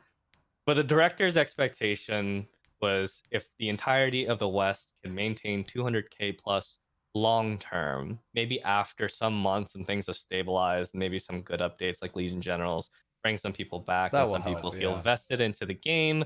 If it can maintain 200K throughout the entirety of the West long term, then that's more than good enough for him. And 200K, obviously, that's split between NA West, NA East, Europe, South America. But even if you split it evenly, that's still a decent number of people.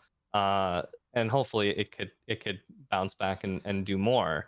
But you know, it's just I think people realizing whether or not the game is right for them.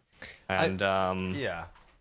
as you guys say, there's a lot of complaints about the game, and I think someone actually wrote in one of our chats that like things like the forums, they're not meant. People aren't going to post their positive feedback there, or if they do, it's a rare thing.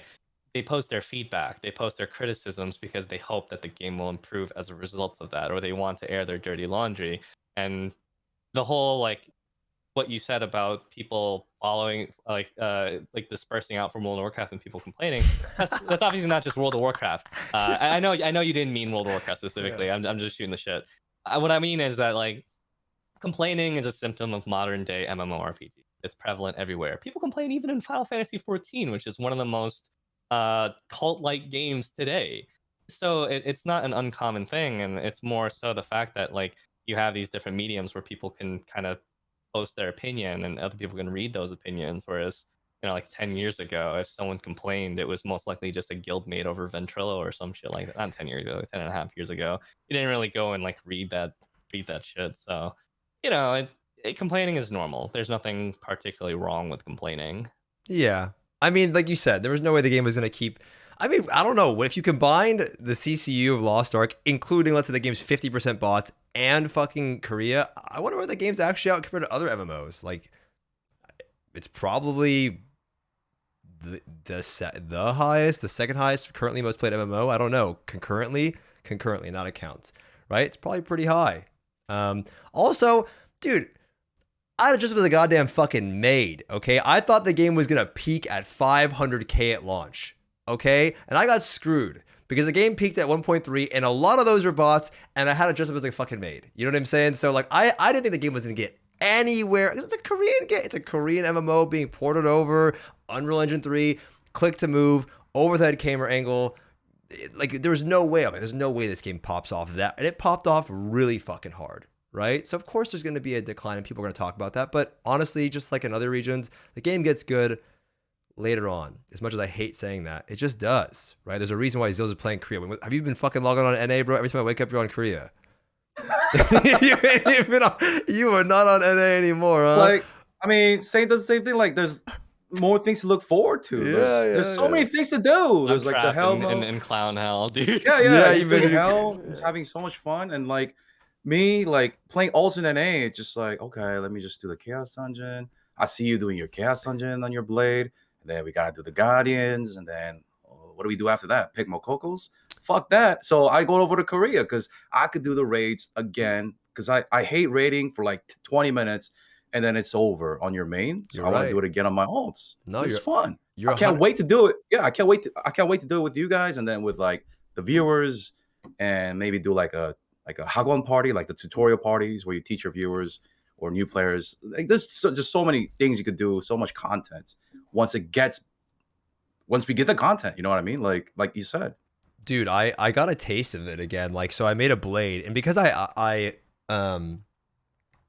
had like 200,000 leftover gold, I made like 400k before the market crashed too, right? And so I'm like, I'm going to invest in a blade, which is not feasible for a lot of people. I got my alt blade at 1370, got a level 7 surge gem.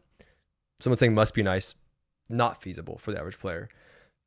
Got to do, and I got 3x3 by 1x1, like adrenaline 3, surge 1, grudge 3. What else did I get? Whatever. Like I got a pretty nice build going on. And so I got to do Argos phase 1 and I fucking blasted them, dude. And I'm like, that's what I miss doing. Having a bunch of characters, trying out a new class, juicing it the fuck up and going in and just dumpstering on some raids. And I'm like, that's what I missed. Like, that's what got me into the game. Like that feeling again. And so I got a taste of it with, my blade at 1370. The other players aren't able to get that yet. So that's what the game needs. Is there something about like going in on having a bunch of characters and just fucking dumpstering on some Legion raids? It's so much fun. Like, and yeah, so it's really hard to sell alts right now, right? Yeah, like alts, like people like they get bored, man. I see it. I'm feeling the same. Yep, I agree, and that's what the game needs. So hopefully we get there, and I think that's when the game will be, that's the benefit of being a free-to-play game. I think a lot of people are waiting for new class releases, new raids, and people will probably come back. And I would say, almost at Amazon, but you know, it's going to be Amazon and Smilegate are some of the best at getting you reinvested. Hey, Hyper Express is out. Hey, we have this event coming up. Hey, we have some skins and a new class and an event. Come back and check out our game. Also, the raids coming out too. People will come back. Even on Russia, the most dead region of all, influxes of people were coming to check it out for new patches. I remember you could feel it. So I'm sure that'll happen the same here. Let's talk about QOL. I want to keep going now. Spend a little time there. Quality of life. My chat is all about quality of life. There's this guy named Haste. If you know who Haste is, this motherfucker is the speediest guy on Twitter. They post something, he actually is the chatting emo on Twitch. He's just anywhere, like, and he's always talking about quality of life. That guy's on every single post, the first poster, first commenter, everywhere. Quality of life.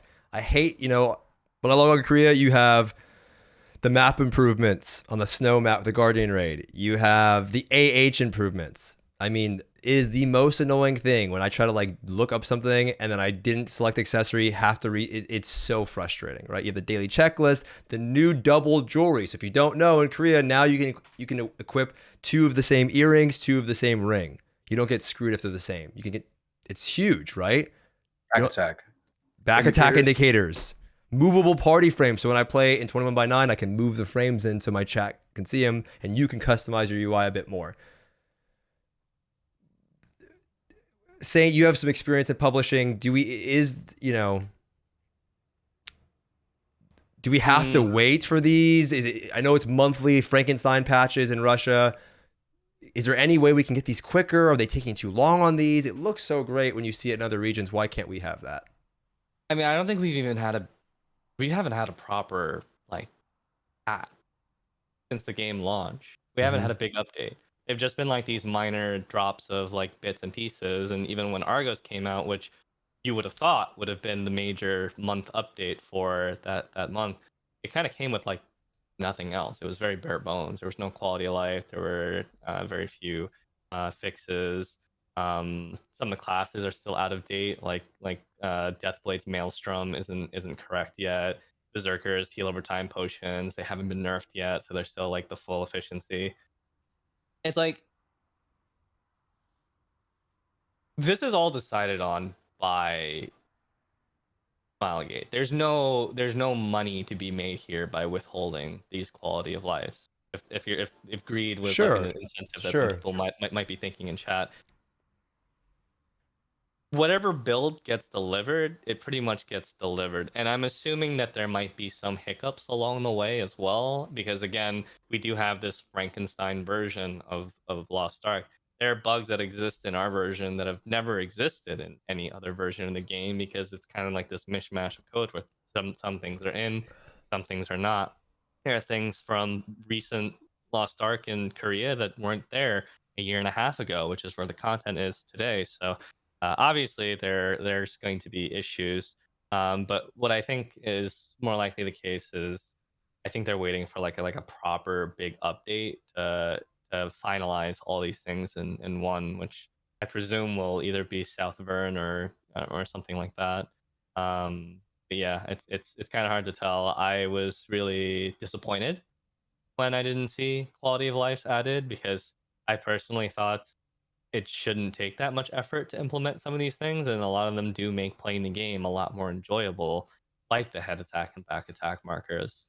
So it's just hard to tell. I mean, I don't know what their process is like interacting with Smilegate currently, but it doesn't seem like it's the greatest, considering. I don't know why, but whenever I think of the Amazon and Smilegate relationship, I think back to what Gold River said during Crown when he was talking about the naming conventions and the localizations of certain names. And he was like, I didn't really like some of these choices, and I was like, oh, that's not a great sign at all. When I yeah, that was crazy. He just threw him under the goddamn bus, didn't he? What was that? That was just like, yeah, I don't know what Amazon's doing. I'm like, what the hell, man? Like, what the hell, dude? That was like one of the best interviews of my life, and also one of the most awkward interviews of my life. Whatever. That was just crazy, dude. Anyway, Zeals, you are someone that gets to play in Korea, obviously Saint included. I log on there time to time. Can you talk about like how nice it is though, right? Every week you guys are getting a patch typically, right? And then everyone's wondering what it's going to be. And then can you talk about like how they are always changing, right? Like they're always fixing small inventory things. They're always updating the game. How important is that for you as a player? It just communicates that they're caring about us, listening to us, listening to the feedbacks. And it's so small and minor, but it's huge. Like the auction house, browsing, things like that. The new hairstyles that they listen to the feedbacks of players. It's just the back attack, head attack, all of that stuff. It's great, man. I don't know. And I'm enjoying it, but I just feel bad for the Western audience because they're playing Wait Ark. It's not Lost Ark. Don't say that, dude, because now everyone's like, oh, they're gonna be saying Wait Ark. That's gonna be the new thing. People call it Cost Yeah, Ark. it's Wait Ark. They're like, when are we getting the hairstyle? When are we getting the hairstyle? I'm like, I don't know, guys, but soon. TM.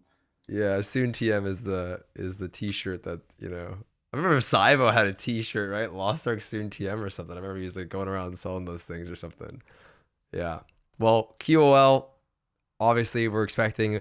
Hopefully, they can bundle a lot of that stuff together, though. Saint, right? That's how it works. Even though we get the updates like every week in Korea, like they get bundled up, and then that's how it gets shipped out to the other regions, Russia, Japan, and the West. They get like a month's worth of updates in one update instead of doing weekly updates like in Korea. The other regions do monthly updates. But it's just nice to see the quality of life stuff.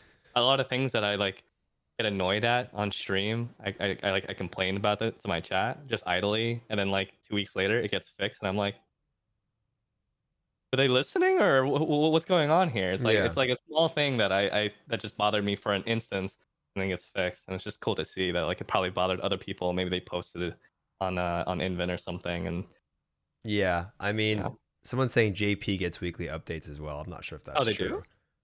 I'm not sure if it's true, but what I can speak to is that in Russia we did get these big, but you would get a lot. So when we do get our quality of life stuff, I think the map improvements, the AH improvements, the daily checklist, the jewelry change, if like that's something that I don't want to wait on. That's going to be huge, dude. Making my accessories is going to be so much easier, right? Movable party frames, front and back indicators. Those are huge, huge things that hopefully we get in this roadmap.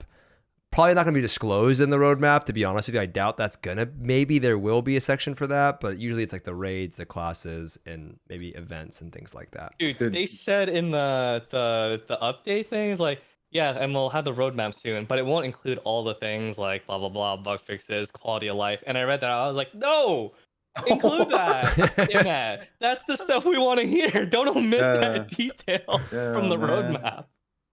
Dude, like there's so many. And we get so spoiled in Korea. Like the Chaos Dungeon change, Boss Rush change. I love those too. There's just so many, man. Do you guys get the Chaos Dungeon where the mobs are they and the biggest one is the scam maps. We can't scam the maps. Scam anymore. Dude, my friend got scammed.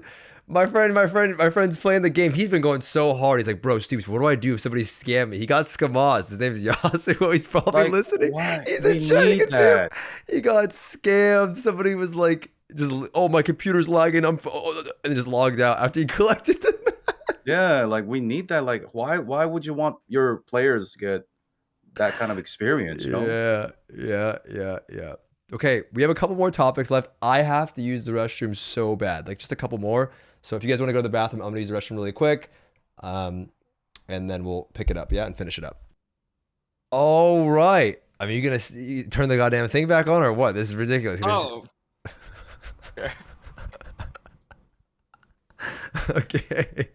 I thought we were just gonna go like that. I was comfy. I mean, I would stream in the dark if I could too, but I think people will just watch me to make fun of me. So they want you to dress up like a maid, dude. I look too goddamn good in that thing, man. Holy fucking shit, dude. It was just okay. This has been fun. Thank you guys for doing this. I actually am having a great time. This is super cool to talk about the game. It's almost therapeutic for me because I know you guys get I'm sure you guys are getting fucking bombarded with questions and what do you think about this, Zeals? What do you think about this, Saint? Da, da, da, da. And to like talk about it amongst you guys, I feel way better, to be honest. So this is cool, fun, and also probably informative for a lot of people. Zeals, how do you handle the questions? Do you always give serious answers? I mean, I don't know. I sometimes want to like berserker fury them, but I just want to line them up, dude, outside Nia's village and just like fucking gank them, dude. But I mean, you gotta help them, man. They're coming in here, they actually need help, you know. Okay, what if it's a question of Zeals is X viable? Is this viable? Can you play this? Can you play that? How do you normally answer those, or how do you handle those? No, I have a better question for you, Zeals. Striker or war dancer? No bullshit. Be honest. They always say be when they say fucking be honest. What do you think I'm gonna fucking lie to you? Like what do you mean be honest? Like why do you add that weird ass fucking? How do you answer them? I can't take them. I can't fucking take those anymore, dude. Someone donated yesterday. He's like, "Hey, pick a class for me and don't say play what you like." I said, "Play what you like." I mean, it's just that simple. Like, I mean, what do you want me to say? Like, it is what it is. I mean, I defaulted every single answer to Bard. Any question that they ask, I just say Bard. Best DPS, Bard. What should I play? Bard. Just play Bard. You are the biggest troll with your responses to people now. I give the shittiest answers. Bro, I've been in your stream and you just fucking, you're like, I don't even know I don't know how to answer that. I literally just, you're like, go check the VOD. It's like, the answer is like the easiest thing, like, but you're so sick of it, you're like, go check the VOD. I'm like, yeah. God damn, dude. And then, yes, and then Zeals has words that I could say. You both have FAQs. They're fucking insane. They're like 3-page FAQs. I haven't gotten that yet, but you guys have fucking FAQs. I'm like, dude, that shit is crazy. All right. I mean, I've been asked like 60,000 times. I get you. Okay. Horizontal content. Okay. That is the big focus of this year in Lost Ark, right? I would say that's probably one of the bigger focuses this year in Lost Ark, at least in Korea, right? Class balancing. We have new class releases, obviously. Then we have the potential, the anticipated Stronghold Estate update, the mini games. I feel like that is something that people in the West would really appreciate because it's available for everybody. Just like it's the same reason why people want skins in classes. Anyone can partake in these. It's good news for everybody. And we've seen what happens when you focus too much on vertical content, right? Like hard mode April, fantastic example. By the way, Zeals, you know that one time you said, when I said something about like, we were doing that thing with Asmin and I said like yes, and you said no. Do you know how many fucking people have brought that up to me when you were like, and then you DM me afterwards? You remember? Yeah. Holy shit, man! I ate shit. What was the question? What was that question again? I don't fucking even remember. I know the question. So Asman was asking about, does this happen often in Korea? Like, do people feel like there's too much content? Like last year, there were 4 Legion Commander raids. And then before he could finish the sentence, which urges people to spend, before he said that part, I said yes. And I didn't hear the rest. Right? Yeah, I remember you DM'd me this. Yeah. And then I said, yeah. And there was too much to do. So people are like, they're like huffing and puffing. They're like, okay, I just learned this fight. And then there's a new raid. Oh my God, let's go again. So even the biggest streamers in Korea wanted like a little break because there's a new raid to learn. It was overwhelming. So yeah. Like, I think he had a job back then and then he couldn't take all the days off and stuff like that, right? It's hard. So it was like this. And then he mentioned that, so because of these new raids, there's this urge to spend. And now I didn't hear the S word. So I just said yes. And I said no, and I said no. And then we both said right. Yeah. I remember that. That was funny. Anyway, so, but with hard mode April, I said that was the one time where it felt like it was a patch, right, Saint, that came out and it didn't have anything for probably the more casual player. It was content that was way too fast. It was similar to Argos, right? Almost nobody was ready for it. That was a free to play player. And there was also not much content that was there for, again, the casual player, right? Which is why horizontal content is so important, right? If you're going to make, I don't think it's necessarily bad to release content as long as the player can get there naturally on their own. I don't think it's bad to keep progressing in vertical content, but at the same time, I think it's important to value and release horizontal content, whether it be cosmetics. Again, these are not, I wouldn't say that's necessarily horizontal. Class releases, more of that. And then also the estate update, the stronghold, the that question we just had. Oh my God, I'm blanking. The Kadon quest chain, right? All of those things are nice content that anybody really can do, right? So a lot of people don't know we're waiting for this huge stronghold revamp, which you loved, Saint, right? And then the mini games look cool. What do you think? You don't have a crystal ball, Saint, but what do you think the timeline is for some of those things? And for me, I don't think we should have to wait. I feel like that's a gold mine for the West. What are your thoughts on that overall? I mean, so we have our current roadmap, and our current roadmap ends this month in Korea. And then we'll get their summer roadmap. But the current roadmap, it ends with Algacia and the new Abyssal dungeons and stuff associated with that. Summertime, we're kind of expecting a new class, probably Aeromancer and probably a Khan as well. The 5th Legion General, as well as probably continuations of what we got in April. Then by the end of the year, we're kind of either expecting, if it doesn't get delayed, the confrontation against Daemine and also potentially the release of the female Berserker. Can't wait for that. So we know with stuff with like the classes and like the vertical progression, as far as like the horizontal stuff goes, they just sprinkle that stuff throughout the year. I'm hoping the Stronghold stuff comes out soon.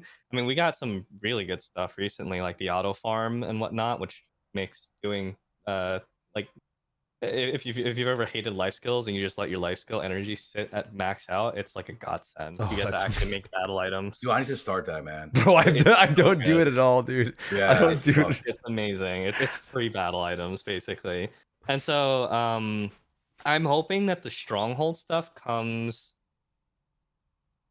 If it's either like stronghold stuff, minigame stuff, or minigame stuff, stronghold stuff, but summertime is coming around. Summertime is always a massive time for Lost Ark, and usually they spread out like a super like mega patch across like 3 months span. And so we usually get like back-to-back huge updates for like 3 months in a row during the summertime. So I'm expecting a lot of that stuff to be during the summertime, and then obviously booba skins and whatnot. If chat doesn't know, these mini games we saw during Low On had like tower line defense. They showed things like was it Aeon and Strife from start with Dota, right? League. Like they had those maps. They had Mario Party. There was just a bunch of sick stuff like that. You could mini games that you could play with your friends, and you could also do like they had like clubs that you could build in your stronghold. Just all the stuff they were showing was really great, right?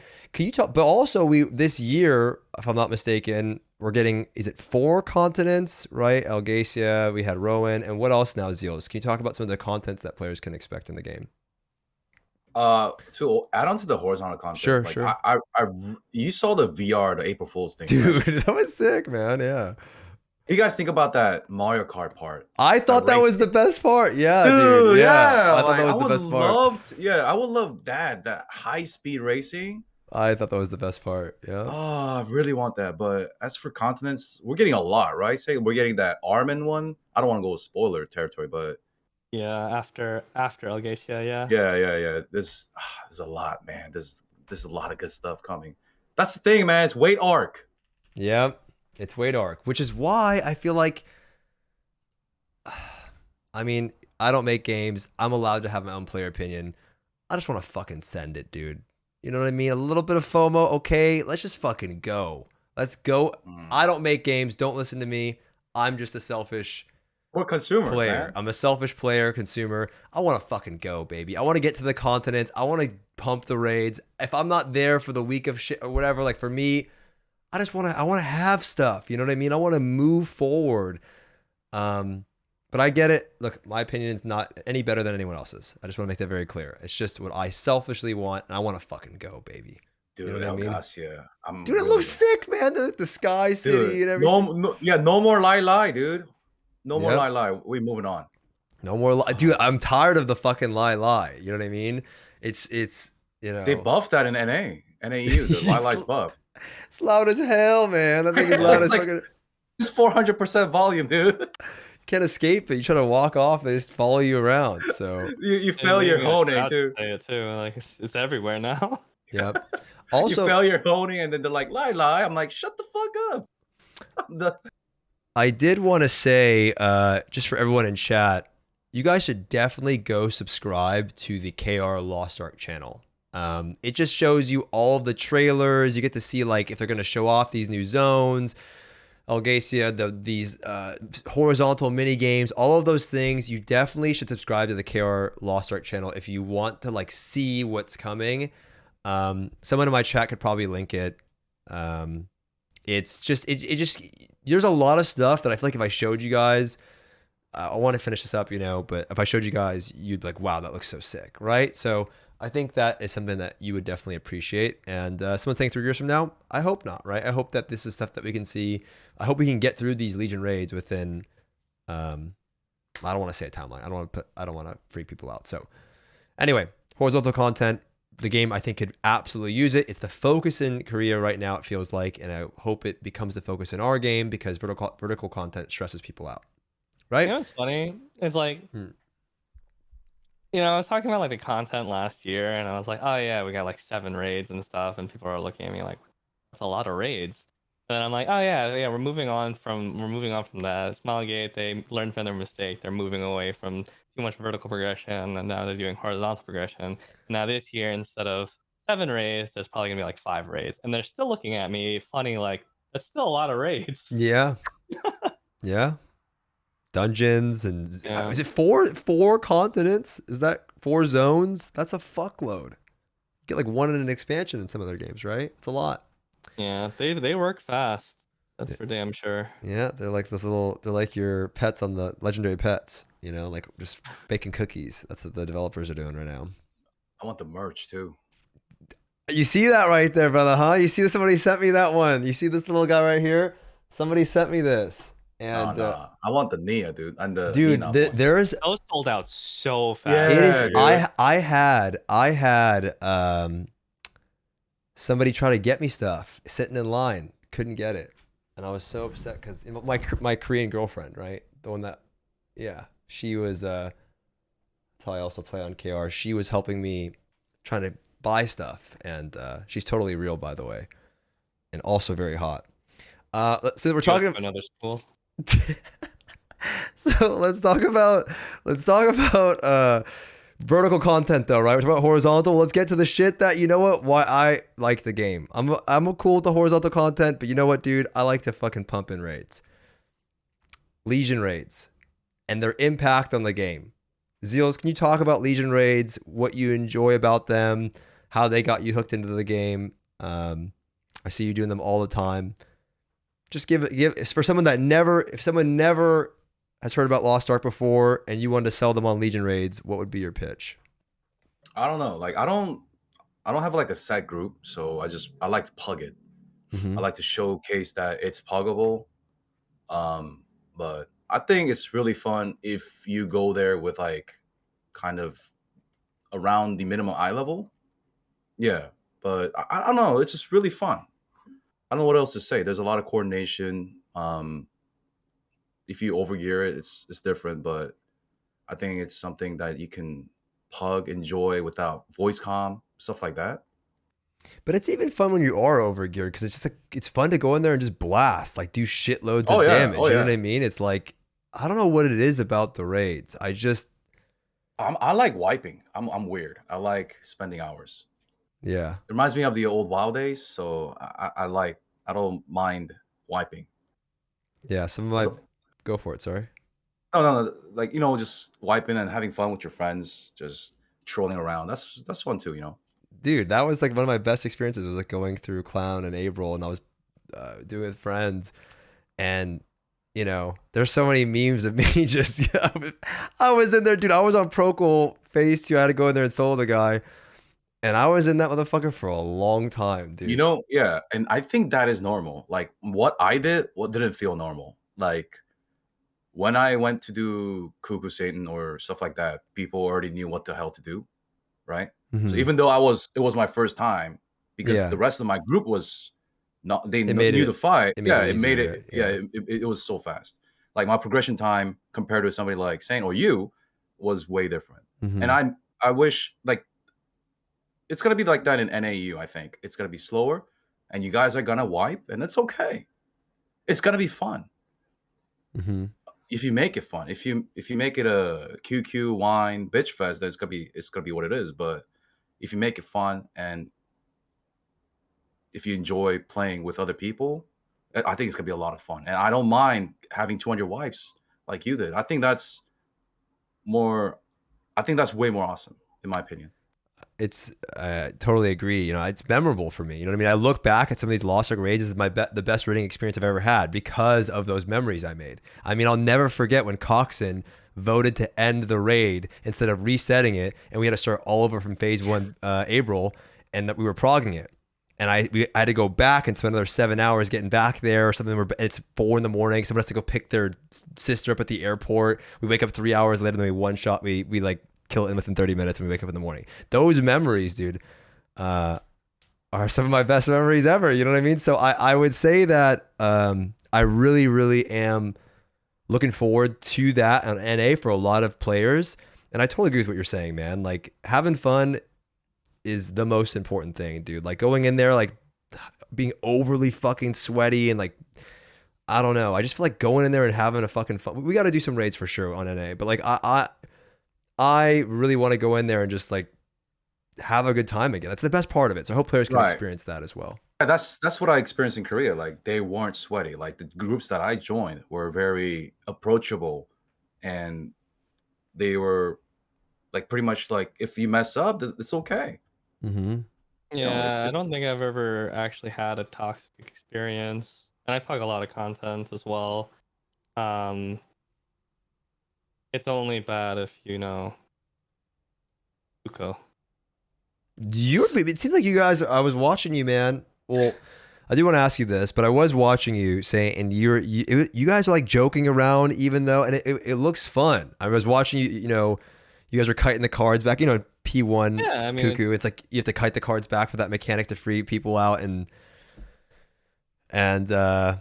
they would stack and you guys would laugh. It was fun to watch you guys. You know what I mean? It was fun to watch you guys wipe and things like that and laugh about it. but that's like that's not exclusive to like Korean culture, of course. There's I don't play Final Fantasy anymore, but whenever they release like new content, there's like a race for world first. And usually, or one of the best teams in Final Fantasy, I think they're called TPS, thoughts per second. I'm pretty sure that's what they're called.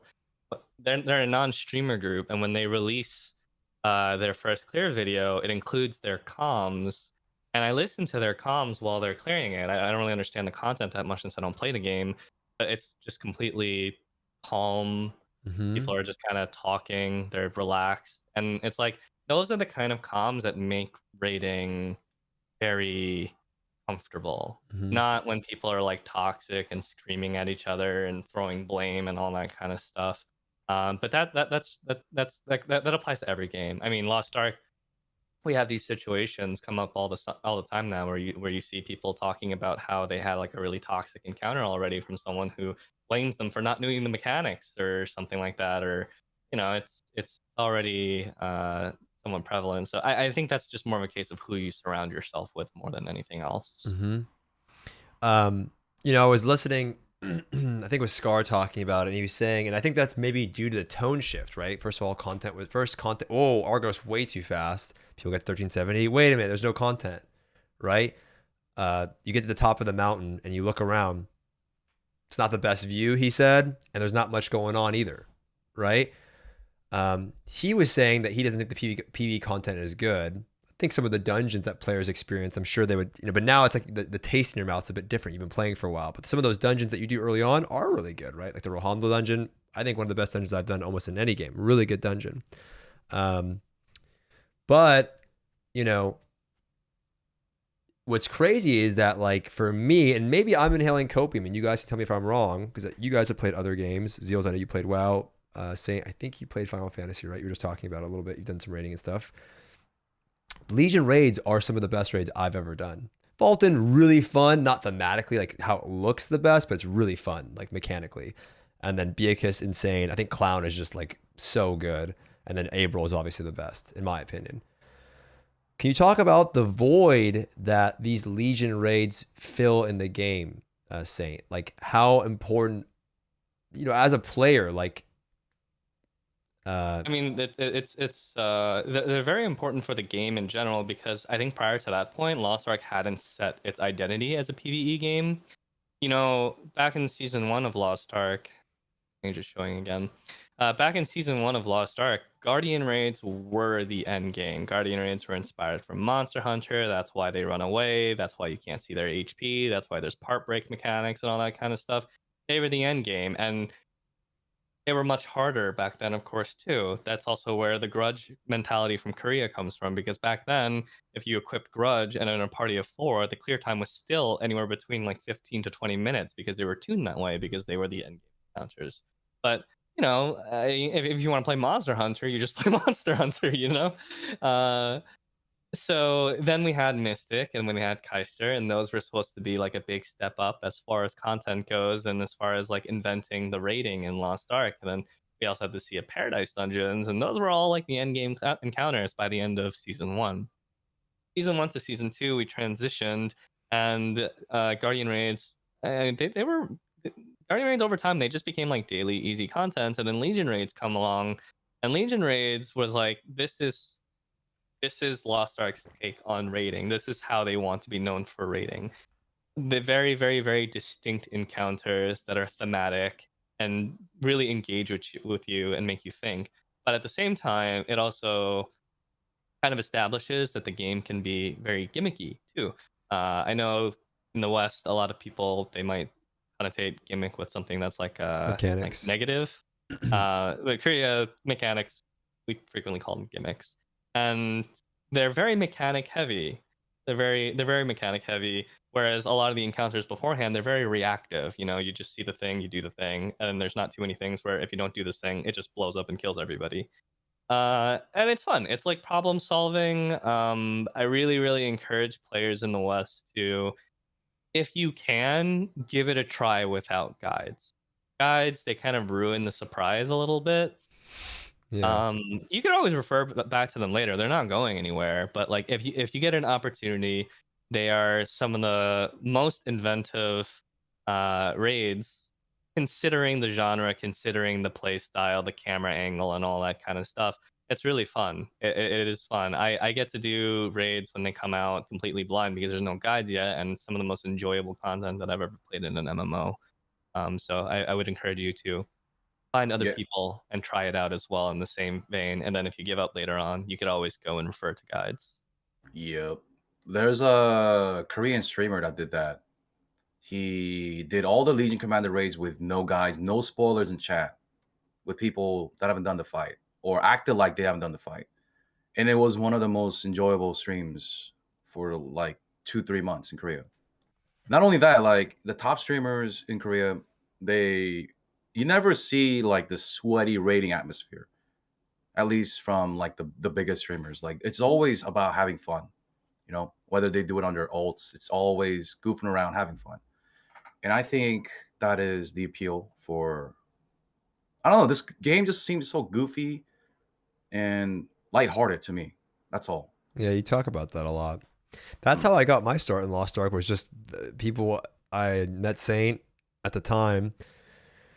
And basically his chat would just come in and laugh at me when I would go do these raids. That's pretty much that's what it was, though. They'd come in and they would just laugh at me because I would go in there and try to do them blind. And like, oh, it's going to be really easy, And you know what I learned from it, though? Valtan is a raid that has some mechanics but teaches you the reaction and like understanding boss patterns very well, because you get knocked off. Dicuss was more mechanic heavy. And then it felt like Clown really combined both of them.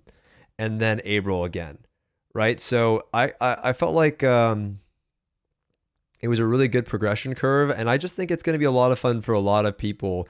Dude, And if you're listening to me, Amazon or Smilegate, let's juice people the fuck up and let them experience these goddamn raids, okay? Like, if I could change anything, I just want people to at least get to the goddamn raids, and then, you know, do whatever you want, but let them fucking experience the goddamn raids, man, because I think it's where a lot of people are playing the game and they're looking forward to these. So let's help them goddamn get there.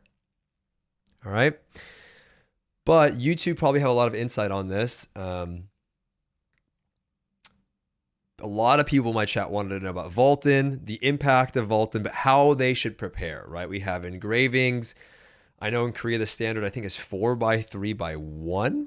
I could be wrong, but I think that's the standard that people want you to have to do fast. Like, that's the homework parties, right? What should people have ready for Valtan when it comes out? Because we're probably going to get some news on it here soon. Relic prices are going to be through the goddamn roof. Everybody knows this. And just what do you Zeals, what do you recommend players do for Valtan preemptively? Anything they wanted to know, right? These are the min-maxing Andes. They want to know what they should be doing. Stop min-maxing. You know, it's, man, this is for me. When I did Valtan for the first time on my gunslinger, I got my fucking teeth pushed in, right? I want to feel that again in NA. I want to feel it again. Like, I was so nervous, palms sweaty, you know, knees shaking. I want that experience. I don't want to go there at 1490 like these people are trying to like do. That's going to ruin the experience, man. Mm-hmm. Like I just said, go there with minimum eye level. You don't need to have 6,000 engravings. Just go there and get your teeth kicked in, man. That's the fun part. That's the fun part, man. Like, why you trying to like overgear this shit? It's so boring. You'll be like, oh, okay, that was another boring raid. Like, Argos, what's next? It's gonna happen, man. And I'm so scared of seeing that happen, man. I'm not scared. I mean, I'm a little bit worried about it because I think they're gonna get fucked up by Valtan getting knocked off the side. I feel like even if you have gear, though, they're gonna write it off. They're gonna write it off. Sure. They're gonna write it off as an easy raid. But I think that's the one raid though where if you are a little over, I mean, I totally agree with you. I absolutely agree with you. I'm not disagreeing with you at all. But I'm just saying, I think we'll still be able to laugh at them as they get knocked off the side. You know what I mean? I'm gonna get knocked off too. I'm gonna knock you off, dude. Yeah. Saint, what do you think about what should players do? What engravings, if they're do they need to have something a little bit ahead of time? What should, do you think they should just not worry about it? What do you think, Saint? I think a lot of people think that the requirements to do these raids are far higher than they actually are. If we're talking about like normal Valtan, you could pretty reliably get through it with even 2 engravings and even like level 3-4 gems. You can. It's doable.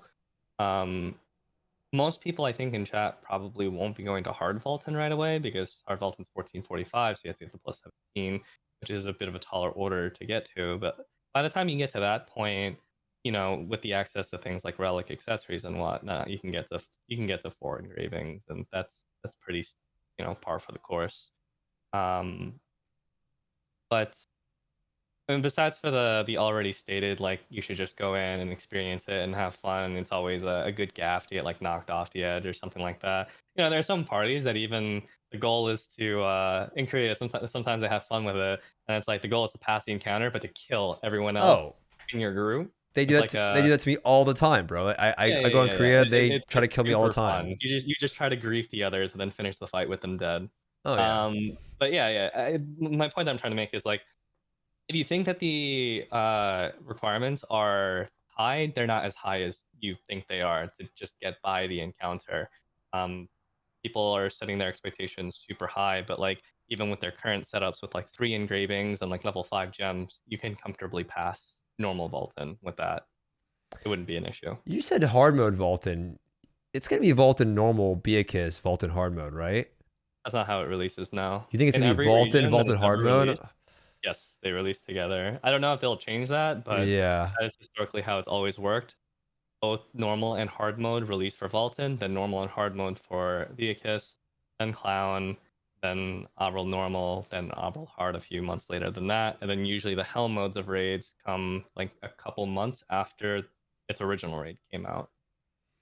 Yeah, I feel like someone said I don't know anything. Well, when I got into the game, Valtan normal, hard mode, and dicuss was there, and then they released Cuckoo, so I didn't have to go through the I had a progression path of Valtan, then I went to Bia, then I went to Valtan hard mode, right? And that feels a lot better, right? I feel like that's a Yeah, lot of better of course. a progression path. It's like Argos to 1400, then to Valtan to 1415, then 1430, then 1445, then 1460, 1470. I feel like that is just the much better progression path. So I would really I would hope that they would do it like that. But you know what? We'll find out and then we can talk about it. Okay, so let's talk about. I think we have like almost done here. Economy tanking, how to make gold, gold sinks. Everybody's talking to me now because the economy was insanely inflated at the start, kind of, right? Like there was just bots that were printing gold from these rapport rewards, these guide quests, just tons of gold. Everyone, the welcome challenge giving players gold. Nobody really spending gold, burning gold, right? Not transacting gold, not buying something, burning gold. There was no burning of gold.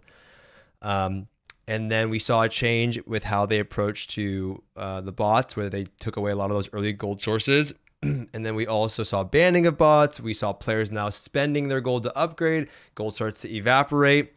And now players are like, whoa,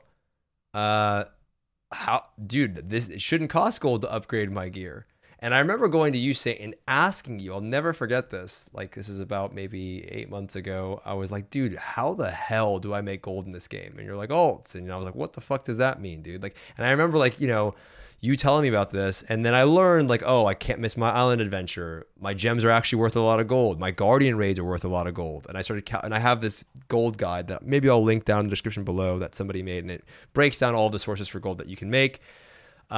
But I did want to share first my take on this, and I'll ask you guys about gold sinks and why they're important. So a lot of players, I think, don't they don't think that gold, you should cost gold to upgrade your gear. And why do gold sinks exist? And the truth is, and you guys can chime in on this, is what I learned, at least, that inflation in general and why gold sinks are important. Or, there was the guy, the guy with the hat, the wizard hat, the Derivium guy, right? He was saying that it's good, you should be able to bust your friends on Argos, and you could be 1370 and you can get bust multiple times. But the truth is that bussing and carries and things like that are actually terrible for the free-to-play player. Specifically, Argos has done a lot of damage to the game, right? Because when you print gold that maybe you wouldn't normally be printing, right? Maybe you're 1370, you're not going to clear the entire raid, but now you are clearing the entire raid. That's adding gold into the economy that wouldn't normally be there.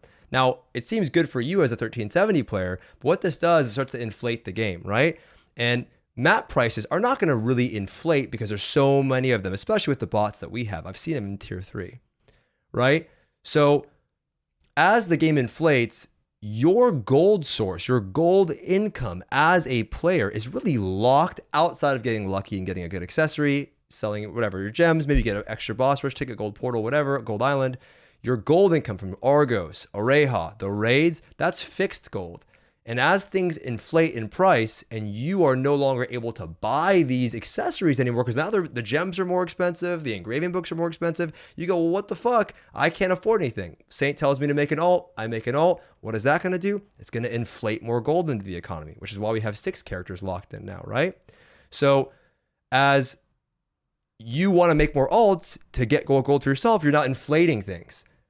And so inflation as a free-to-play player, gold sinks being so important for you as a free-to-play because your gold income is locked at Argos, Oreja, Valtan. You're not getting more gold as things inflate, right? So you're forced to make alts. So my whole point is I think we'll ask you guys, what's your experience with gold sinks? What are your thoughts on gold inflation? What are your thoughts on how players should be making gold? How should they be viewing gold going forward? Because they're not selling their Great Honor Leap Stones for 800k a pop. Now they're worth 100. Are they screwed? Is it good that the game is deflating? Is it the market crashing a good or bad thing? What do you think about it, Saint? I mean, you can still make gold from selling things like unbound mats, and it's still far more than like the fixed gold. Like if you sell like your unbound greater leaps, for example, and you just like stockpile that gold, the prices haven't completely settled yet, and there's people still raising their item level to reach that point. I think a lot of people have realized that leap stones have tanked in price, and one of the big reasons as to why they have is uh, these events have injected so many T2 mats in that you can really easily get T3 alts, and people who were not even in T3 yet are now entering T3. So the influx of the materials for leap stones, weapon crystals, armor crystals, they just completely tanked. Alongside, of course, this was doubly so with the removal of a lot of the bots, inflating the economy as well. And so I think a very similar symptom will happen when people are more able to reasonably reach 1370 as well as get the 1370 alts. It might seem like a tall order to look at right now, but a time will come where 1370 will be very easily achievable, like easily even for your alts. And when that happens, then the influx of greater leaps also gets injected into the auction house, and then those prices go down even further than what they currently are. This is something that you can see as a historical trend in literally every other region. It's happened always, and there's no reason why it wouldn't happen here as well. So there's still opportunities to make gold off of those, and you should still gradually grow. Right now, the biggest boon is to get to 1385. There's really beyond that point, there's nothing really. Argos T3, great, but it's just a couple of extra mats, a little bit more gold. It's pretty expensive for what you get from it, but 1370 is big because that's when you start generating greater leaps, and then 1385 is big because that's when you get access to stronghold research. So if people wanted to build a robust roster, getting to 1385 first would be the most advisable way, and then from there, you can smartly allocate your resources and your gold and start working on your roster, because as you mentioned, we're going to be reaching a point at some point where the fixed gold that you get is the main source of your week-to-week revenue when it comes to gold. So like in Korea, I play all my characters through all my Legion raids, and it'll generate easily over 100,000 gold just from doing that stuff. Don't rely too much on Gamba gold from like like accessories dropping, but if they do, that's just like an added bonus. So we're not fully at that point. Plus, there's still a lot of people that are like buying up accessories. People are still buying up like kind of crappy accessories too. There's still opportunities to sell things as well. So it's not totally dead yet, but I would like to say that if we just collectively use our brains here for one moment, the Legion generals that are coming out, they give a lot of gold. They give a lot of gold, and they increase the amount of gold that's being injected into the economy by a ton. It is only natural that at some point the economy will go back up because of that, single-handedly because of that. And that's taking fish along the goddamn ride, baby. Fish. I had to, man. Somebody put fucking Corpa in the chat. Fish to the goddamn moon. Okay. Sorry, that was my little fucking. It's okay. I expected it at least once. All right. Okay, I just had to do that. But yeah, certain commodities, they'll rise again. Certain commodities, they'll drop again. But it's hard to tell whether or not you should buy things like engravings right now while they're cheap, because technically at this time your gold has a lot of buying power in a lot of other places as well. So how you decide to invest in those things is totally up to you. Not to mention, once people get to 14, 15, there's also other things like the Throne Spire, aka the bridge that people bring up a lot, or the guaranteed books from Anguish Isle of like legendary engravings. Those bring down the price of things as well. There's a lot that you could kind of infer from like Korea to see how market trends could end up being. But I'm not very smart with my gold, so I wouldn't really listen to me.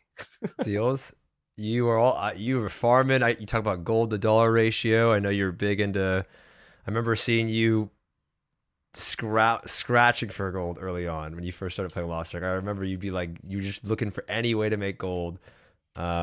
What's your experience with just players saying, hey, like, how do I make gold in the game? Right, Saint touched on it a lot, but what are your thoughts on that? I mean, I pretty much, I agree with what he said. Like, I've already made those videos like months ago. The truth about ults.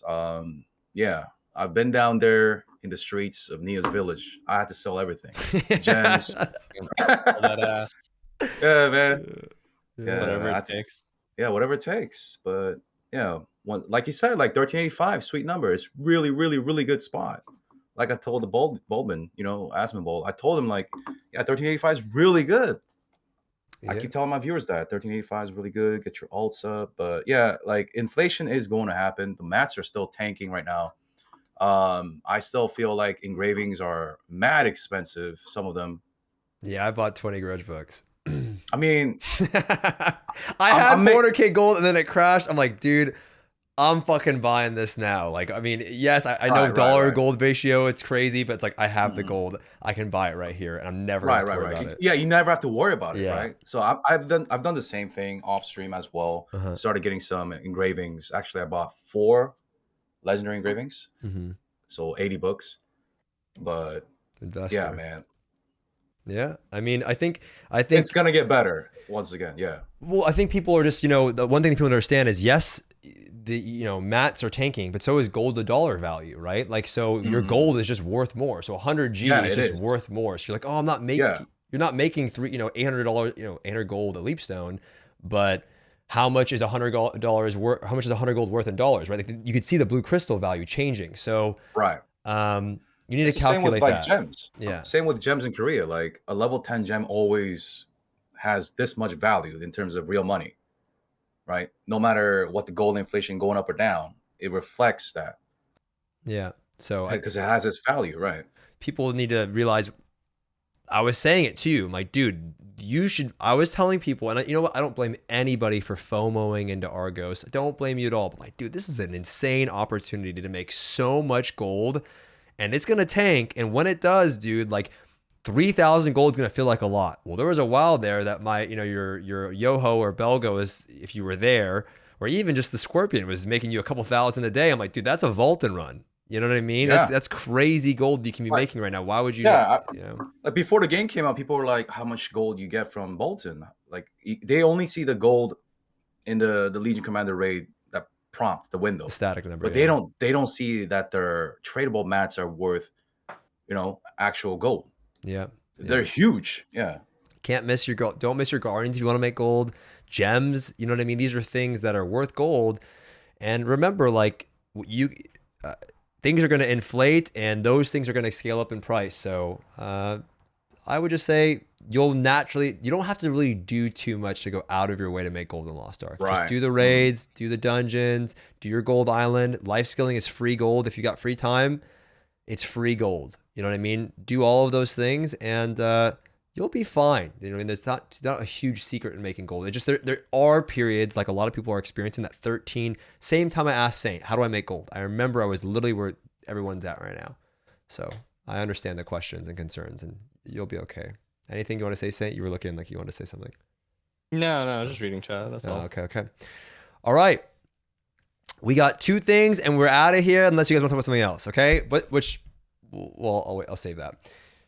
I want to talk about, this is a little bit more of a PPC thing. I don't know if you know PPC Zeals, but it's like a wild thing. But building a community for Lost Ark, which is really why I wanted to do the damn podcast, to be honest, because I felt like PoE has it, like every game has a community, and I feel like we're still building ours, and it's no surprise. There's other great people in the section, but us 3, we're the biggest ones on Twitch, right? For this community in terms of viewership, and which is why I wanted to do this, because I also want to shout out some of the other people and just like at least talk about some of these other critters, because dude, there's people that have been playing the game longer than I have. They know more about the game than I do. They've been in the community putting a lot of work, and they don't get, and those people, dude, are the legitimate backbone. And I'm not just saying this shit because like I've come from WoW, and we have a lot of like 300 viewers, 400 viewers, streamers, 200 viewers, streamers on Twitch at least, and on YouTube, right? It's more Asman. When I say Asman, I mean Asman's new. Kanema. Someone said Asman lol, and I'm like, when I read that in my auto. Obenji, Kanema, who is here from PvP? DJ. I hate saying names because then I'm gonna Laffy, fucking Saivo. I don't want to do this because I'm gonna forget people. Grenton, and I'm gonna forget. My whole point is Andy. Stop it. See, this is what happens. ATK's new, popping off on YouTube. So happy for him. my whole point is these people are actually a huge part of the community and making it a solid one that like people can call home and return to, right? If FF has it, or maybe it's not the most popping game on Twitch, but when a new thing comes out, everyone comes to go check it out again, right? Because there's a community there. WoW has it. It does. It has a community, and we're still trying to build that over here, which is why I wanted to do this. I think it's a great way to kind of create community conversation, and I think a lot of people look forward to it. I don't know, anything that you want to share in people that you guys noticed in the community? I know, Saint, you're all over this. Maybe videos you've seen or whatever, you know what I mean? I think it's important for a lot of people love to watch us. I just want to give, hey, like, check out these people as well. You know, I think it's not just, it's selfishly, it's good for the game. It's actually good for the game to like have a supportive community here. So anyone that you notice, I know you're all over it again, that you think deserves a bit more attention, you want to shout somebody out. Yeah, I mean, again, this game gathered so much attention from so many different content creators that came from other genres of games, and many of them have fully transitioned over to Lost Ark. And yeah, we have our backbone streamers, the ones that have been there since the beginning, and I'll always consider them to be, you know, amazing colleagues and friends that you should always try to check out when you can. People like Kanama and Andy, you know, Benji and Handgunner, and really all those guys. But you know, we also have a lot of people coming in from PoE, like Dat Mods. And Yeah, Dat Mods. There you go. And we have TFT guys coming in, like Alan. He's showing how he can, you know, work the market and get really far with like free to play. There's a lot of great people in this community that are kind of pushing boundaries in their own ways and making their own journey in the game that I think are definitely worth checking out. So, you know, when you get in the directory, scroll down a little bit, just look for all these hidden gems, because there's a lot of people doing a lot of phenomenal things that definitely don't get as much exposure as they deserve. I hope that things like the PvP scene can thrive. There's lots of grassroots tournaments, and they're doing cash prizes. That's exciting. PvP in Lost Ark is super fun to watch. You might not love playing it, but you got to admit that watching it is pretty damn fun. And we have we have shoutcasters that are already known in the West as well, and you know, they make it a great viewable thing. So yeah, the archives doing stuff, you know. Yeah. I really hope that that everyone is finding success in their own way. And I'm sorry I don't get to visit as much of you guys as much as I can. Yeah. I stream 12 hours, I sleep 10 hours, and then I got 2 hours to do things. And, yeah, Zeals, I know you. I remember you talked about the community being such a big part of the game and career for you. Like you talked about it several times today. Like, you know, like just the lightheartedness, the fun, the goofiness. Isn't that some of that stuff that isn't that stuff that we should be trying to build over here, right? Like that's so important for the game, right? It's why you stick with the game partially, right? So can you talk a little bit about that for everyone listening? All right, so I don't know. I just don't like cliques, groups. Yeah, like in other games, like every content creator is like trying to live to make it. And I get it. It's really hard. It's really hard. Everyone's trying to make it. They don't want to like get their viewership going to other places. I get that, right? But if you really think about it, that's not how it works. Like you gotta have like if you build a community, then you know how the YouTube recommends another video from another content creator, like things like that. Dude, Like yeah, they stick around. Like so I believe like this toxic community where you got to be with this content creator, you got to be with this guy. If you're listening to this guy, you're a fucking moron. I don't like that at all. I've come from those games and it's so toxic. It just made me not even want to make videos or stream at all. So I think a community that is working together, like the Korean Twitch scene, I always recommend these streamers. I don't care if they're 100 viewers or 3,000 viewers. Like they have a community where they work together, they stream together. They always, I don't know how they do it, but they always do raids together, like different people, not always the same people, right? I think that's so beautiful to see because everyone's just enjoying the damn game together. And that's the whole point. Yeah, check out an auto ad. I didn't do it though. It just automatically went off, but I heard it's in the VOD, so they heard you. Yeah. I I actually 100% agree, and I think a lot of people, you know, to be honest, man, I just want to share it too for everyone listening too, man. Like, why I stuck with the game is when I came in, dude, I was a new person, and you know, Saint welcomed me in because I was new. You know what I mean? It's just around the same time, and I remember going to your stream too, and I didn't get to know you like I should have gotten to know you, right? And this is going to lead me into this big thing here where I wanted to say for you, Saint and Zeals. When I first saw you, Zeals, I thought you had a big ego. I'm going to be fucking real with you. I'm going to tell you, I thought you had a big fucking ego. I was like, you know what, dude, I wanted to hear something like, this motherfucker's got a big fucking ego. That's what I thought. You know what I mean? But then I got a shitload of more respect for you. You know why? Because I remember going to your stream and you were coming from Genshin, and I remember some fucking dude was in your chat. I'll never forget this. Was in your chat, and he said, why did you stop playing Genshin, Zeals? You had so many more viewers over there. You had so much more. Why would you stop that? And that must have fucking sucked. You know what I mean? But then now look at you. You put in the goddamn work on YouTube and you pop the fuck off.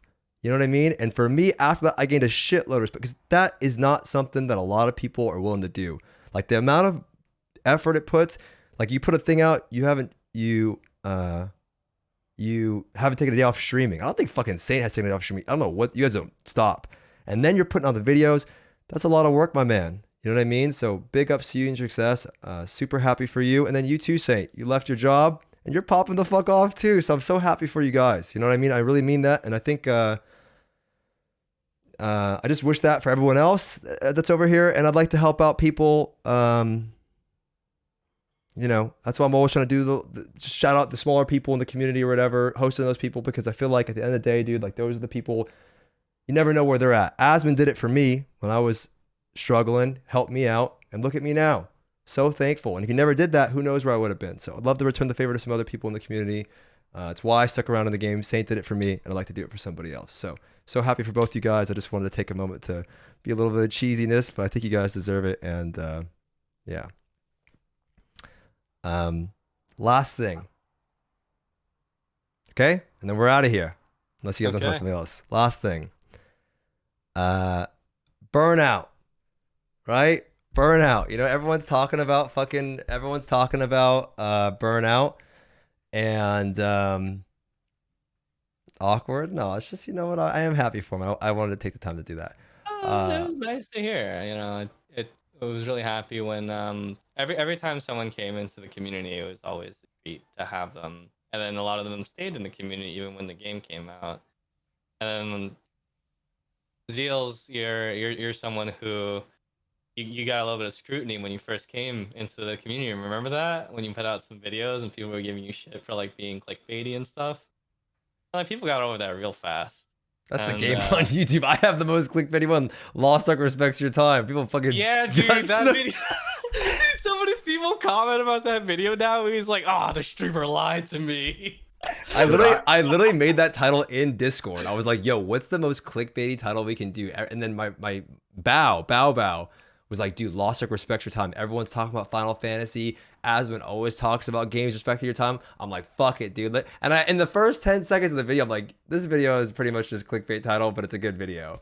And yeah, it's the game, baby. Man, I clickbait without shame. I say I'm a clickbait. I mean, you have to clickbait on YouTube. I don't clickbait. I have like 2 clickbait titles, and then and they're my best videos too. Dude, that video popped the fuck off. Dude, that video popped off super hard. So yeah, it was a good video. I realized that as I talk to you guys and see what you guys doing, that like clickbait on YouTube definitely is like the way to go. Like, I don't know, man. YouTube, I'm just over it. I'm done checking the analytics. I just don't care. I don't really care. Like, YouTube is just my hobby, my playground.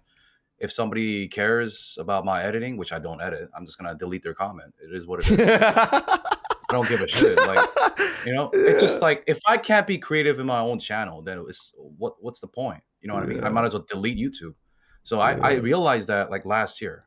So keep chasing numbers. No, man. Like, Twitch viewership, like, that's great and all. I'm grateful, but I could just go back to 50. I don't give a shit. And it is what it is. You know what I mean? I just fucking ban him, bro. I told him to suck my balls, and I fucking ban him. And then I remember I'll see him in someone else's chat.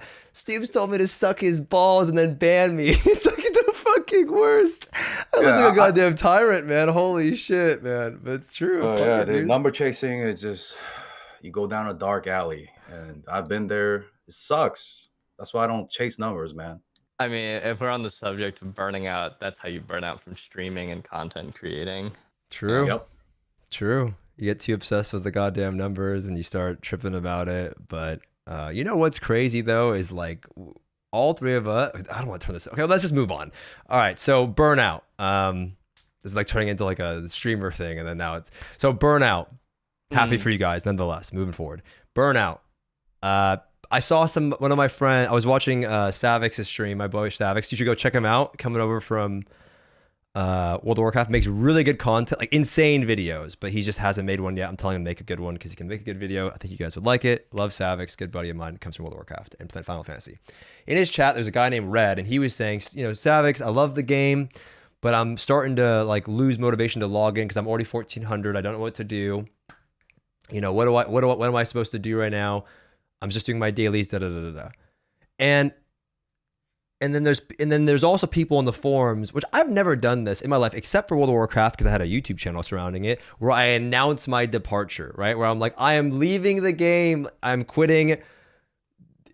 This is my final wish for Lost Ark. Here is why I'm leaving. You know what I mean? I don't tell my friends that. Like I don't go around like, yo, dude, I'm leaving. You know what I mean? I just stop playing the game as often. And if there's something that's cool in the game, I come back. I think players, I want to talk about burnout because probably some people are feeling it if you have gotten ahead. My take on this, my community wanted to bring it up, is that it's normal. It's okay to take a break. It's okay to feel burned out. It's okay to step away. It happens in Korea all the time. Like people take a break, they wait for an update, they wait for a patch, right? It's like, I think people look at burnout they look at burnout like it's a negative thing. Not burnout, but lack of things to do is a negative thing. Being on maintenance mode is a negative thing.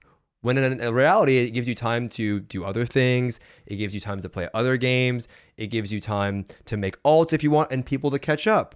So, you know, share your thoughts, Zeals, on burnout, maintenance mode, downtime.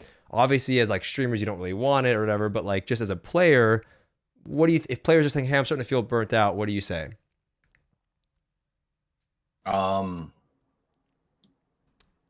I mean, I think it's just natural, you know? You're doing the same thing over and over, and there's no roadmap, nothing to chase. You're going to get burnt out if you go too hard. Some people are, you know, just pedaling too hard, man. I see it in my chat, and it's going to happen. Mm-hmm. So even the director says it all the time.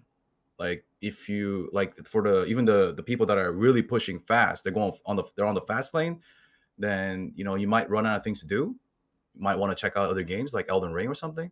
Yeah, what's wrong with that? You know, why is it bad that people go play other games? Someone in my chat said, bro, we used to play WoW without taking a break like no lifers. We expect the same from Lost Ark.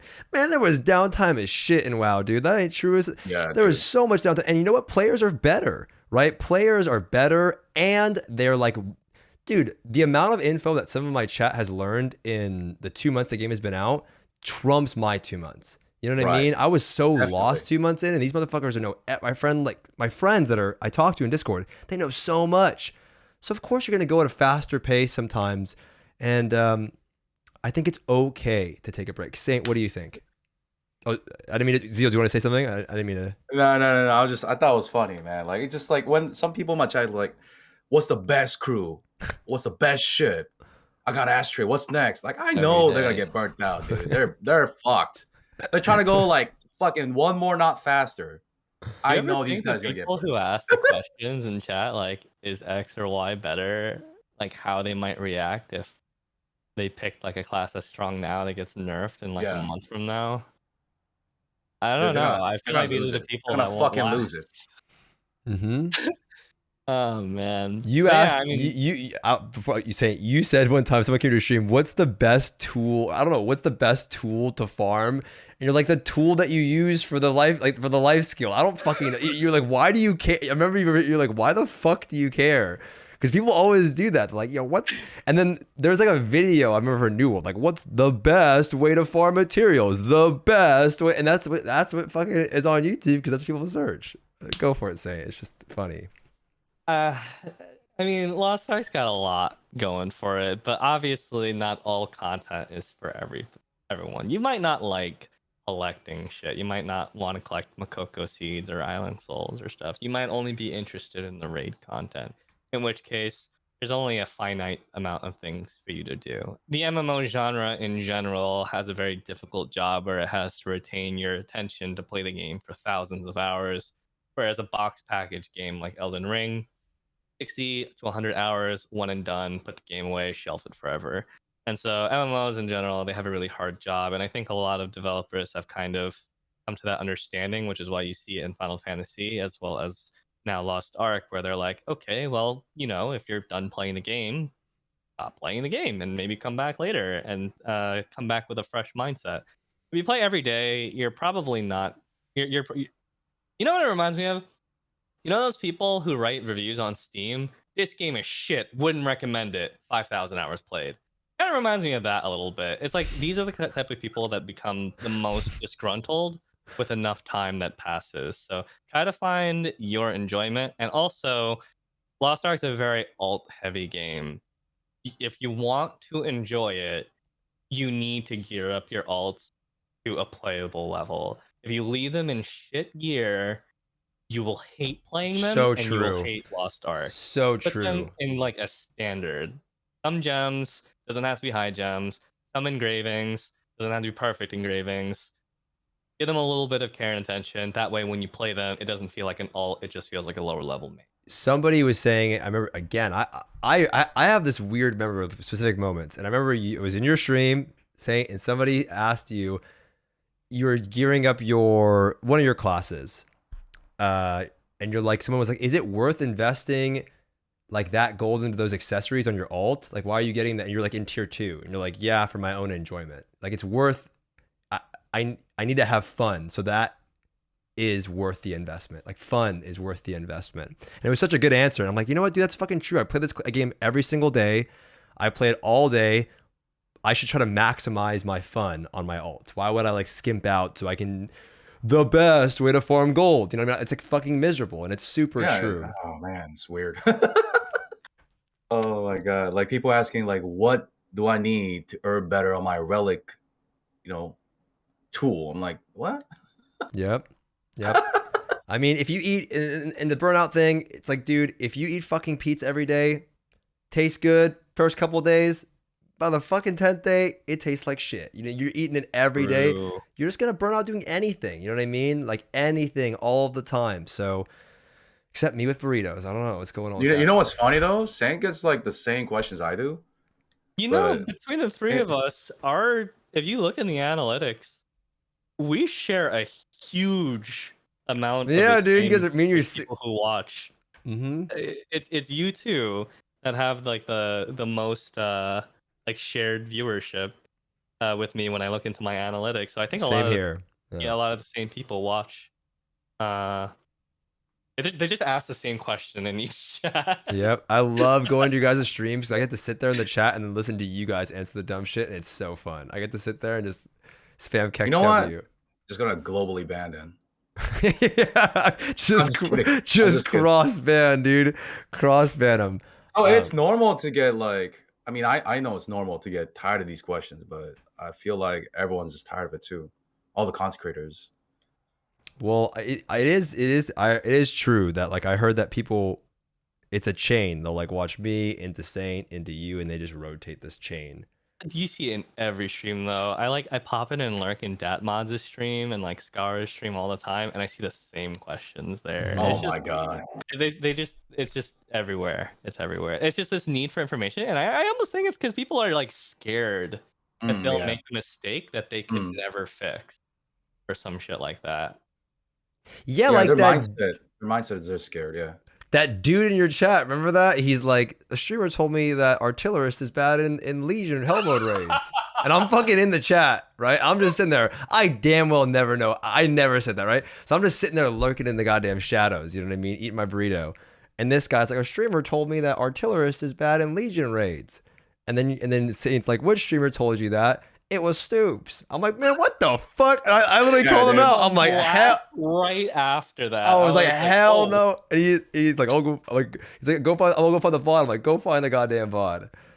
They can't, dude. They always have this like selective hearing and like they Yeah. just nitpick their information. I just want to fucking hit it with the Berserker Fury, man. Outside Nia's village. Yep. Honestly, that's the only thing that bothers me when someone asks a question, and then if I do see it and I do answer it, and then they ask the question 2 seconds later, as if I didn't answer it, and then I'm like starting to doubt myself. Did I not answer that 2 seconds ago? Yep. All right. Well, that's all the questions I have. Is there anything? I mean, I know you guys have been here for a while, but is there something that you really wanted just to bring up, talk about before I wrap it up? It's okay if you don't. It's totally fine if you don't. You don't have to make something up. Do you guys have anything that you want to share or talk about? I mean, I think all I would say is like, now's a pretty decent time to just like, once you get your account established and your roster settled, and you have like a good core group of characters that you enjoy playing, you don't have to put in like 10 hours every day. You can take a chill. You can build up rest bonus. You can do all those things. If you want this game to last, you have to do the things that you enjoy. You need to avoid the things that you hate doing, and use that extra time to go do other stuff. Just try your best to enjoy the best parts of the game that you like. 100%. Good Yeah. point. Same. Because like, you know, we play this game, entering this game every day, right? And we're also dealing with the same thing. Try not to burn out. We got to find our own balance. So we're also going through this with you guys. And I know we're waiting for the same thing. We're anticipating a lot of good things. And man, personally for me, I want the skins. I mean, I want everything, but just gotta pace yourself, guys. We've been saying this for months, and I know it's really hard. Now you guys are here finally, and now you guys understand. Just take it easy, go outside. You know, yeah, look at the sun for once. And I haven't seen this in 2 months. I've been going outside, man. I've been getting some time going outside, stretching these goddamn fucking chicken legs, dude. I've been working these goddamn things out. I'm trying to get some air. You know what I mean? Trying to get outside. But I did want to end it with this. Listen, guys, everyone watching, before I get into them, my one takeaway is, listen, guys, you know, I came from a game from WoW, a lot of people know that, where it felt like towards the end, a lot of the toxicity did really hamper my enjoyment of the game, despite all of the other things that were going on poorly with Blizzard. And when it comes to Amazon and Smilegate, we talked about a lot of the things that we'd like to see improved. We talked about a lot of things that I want to see in the game added, changed, etc.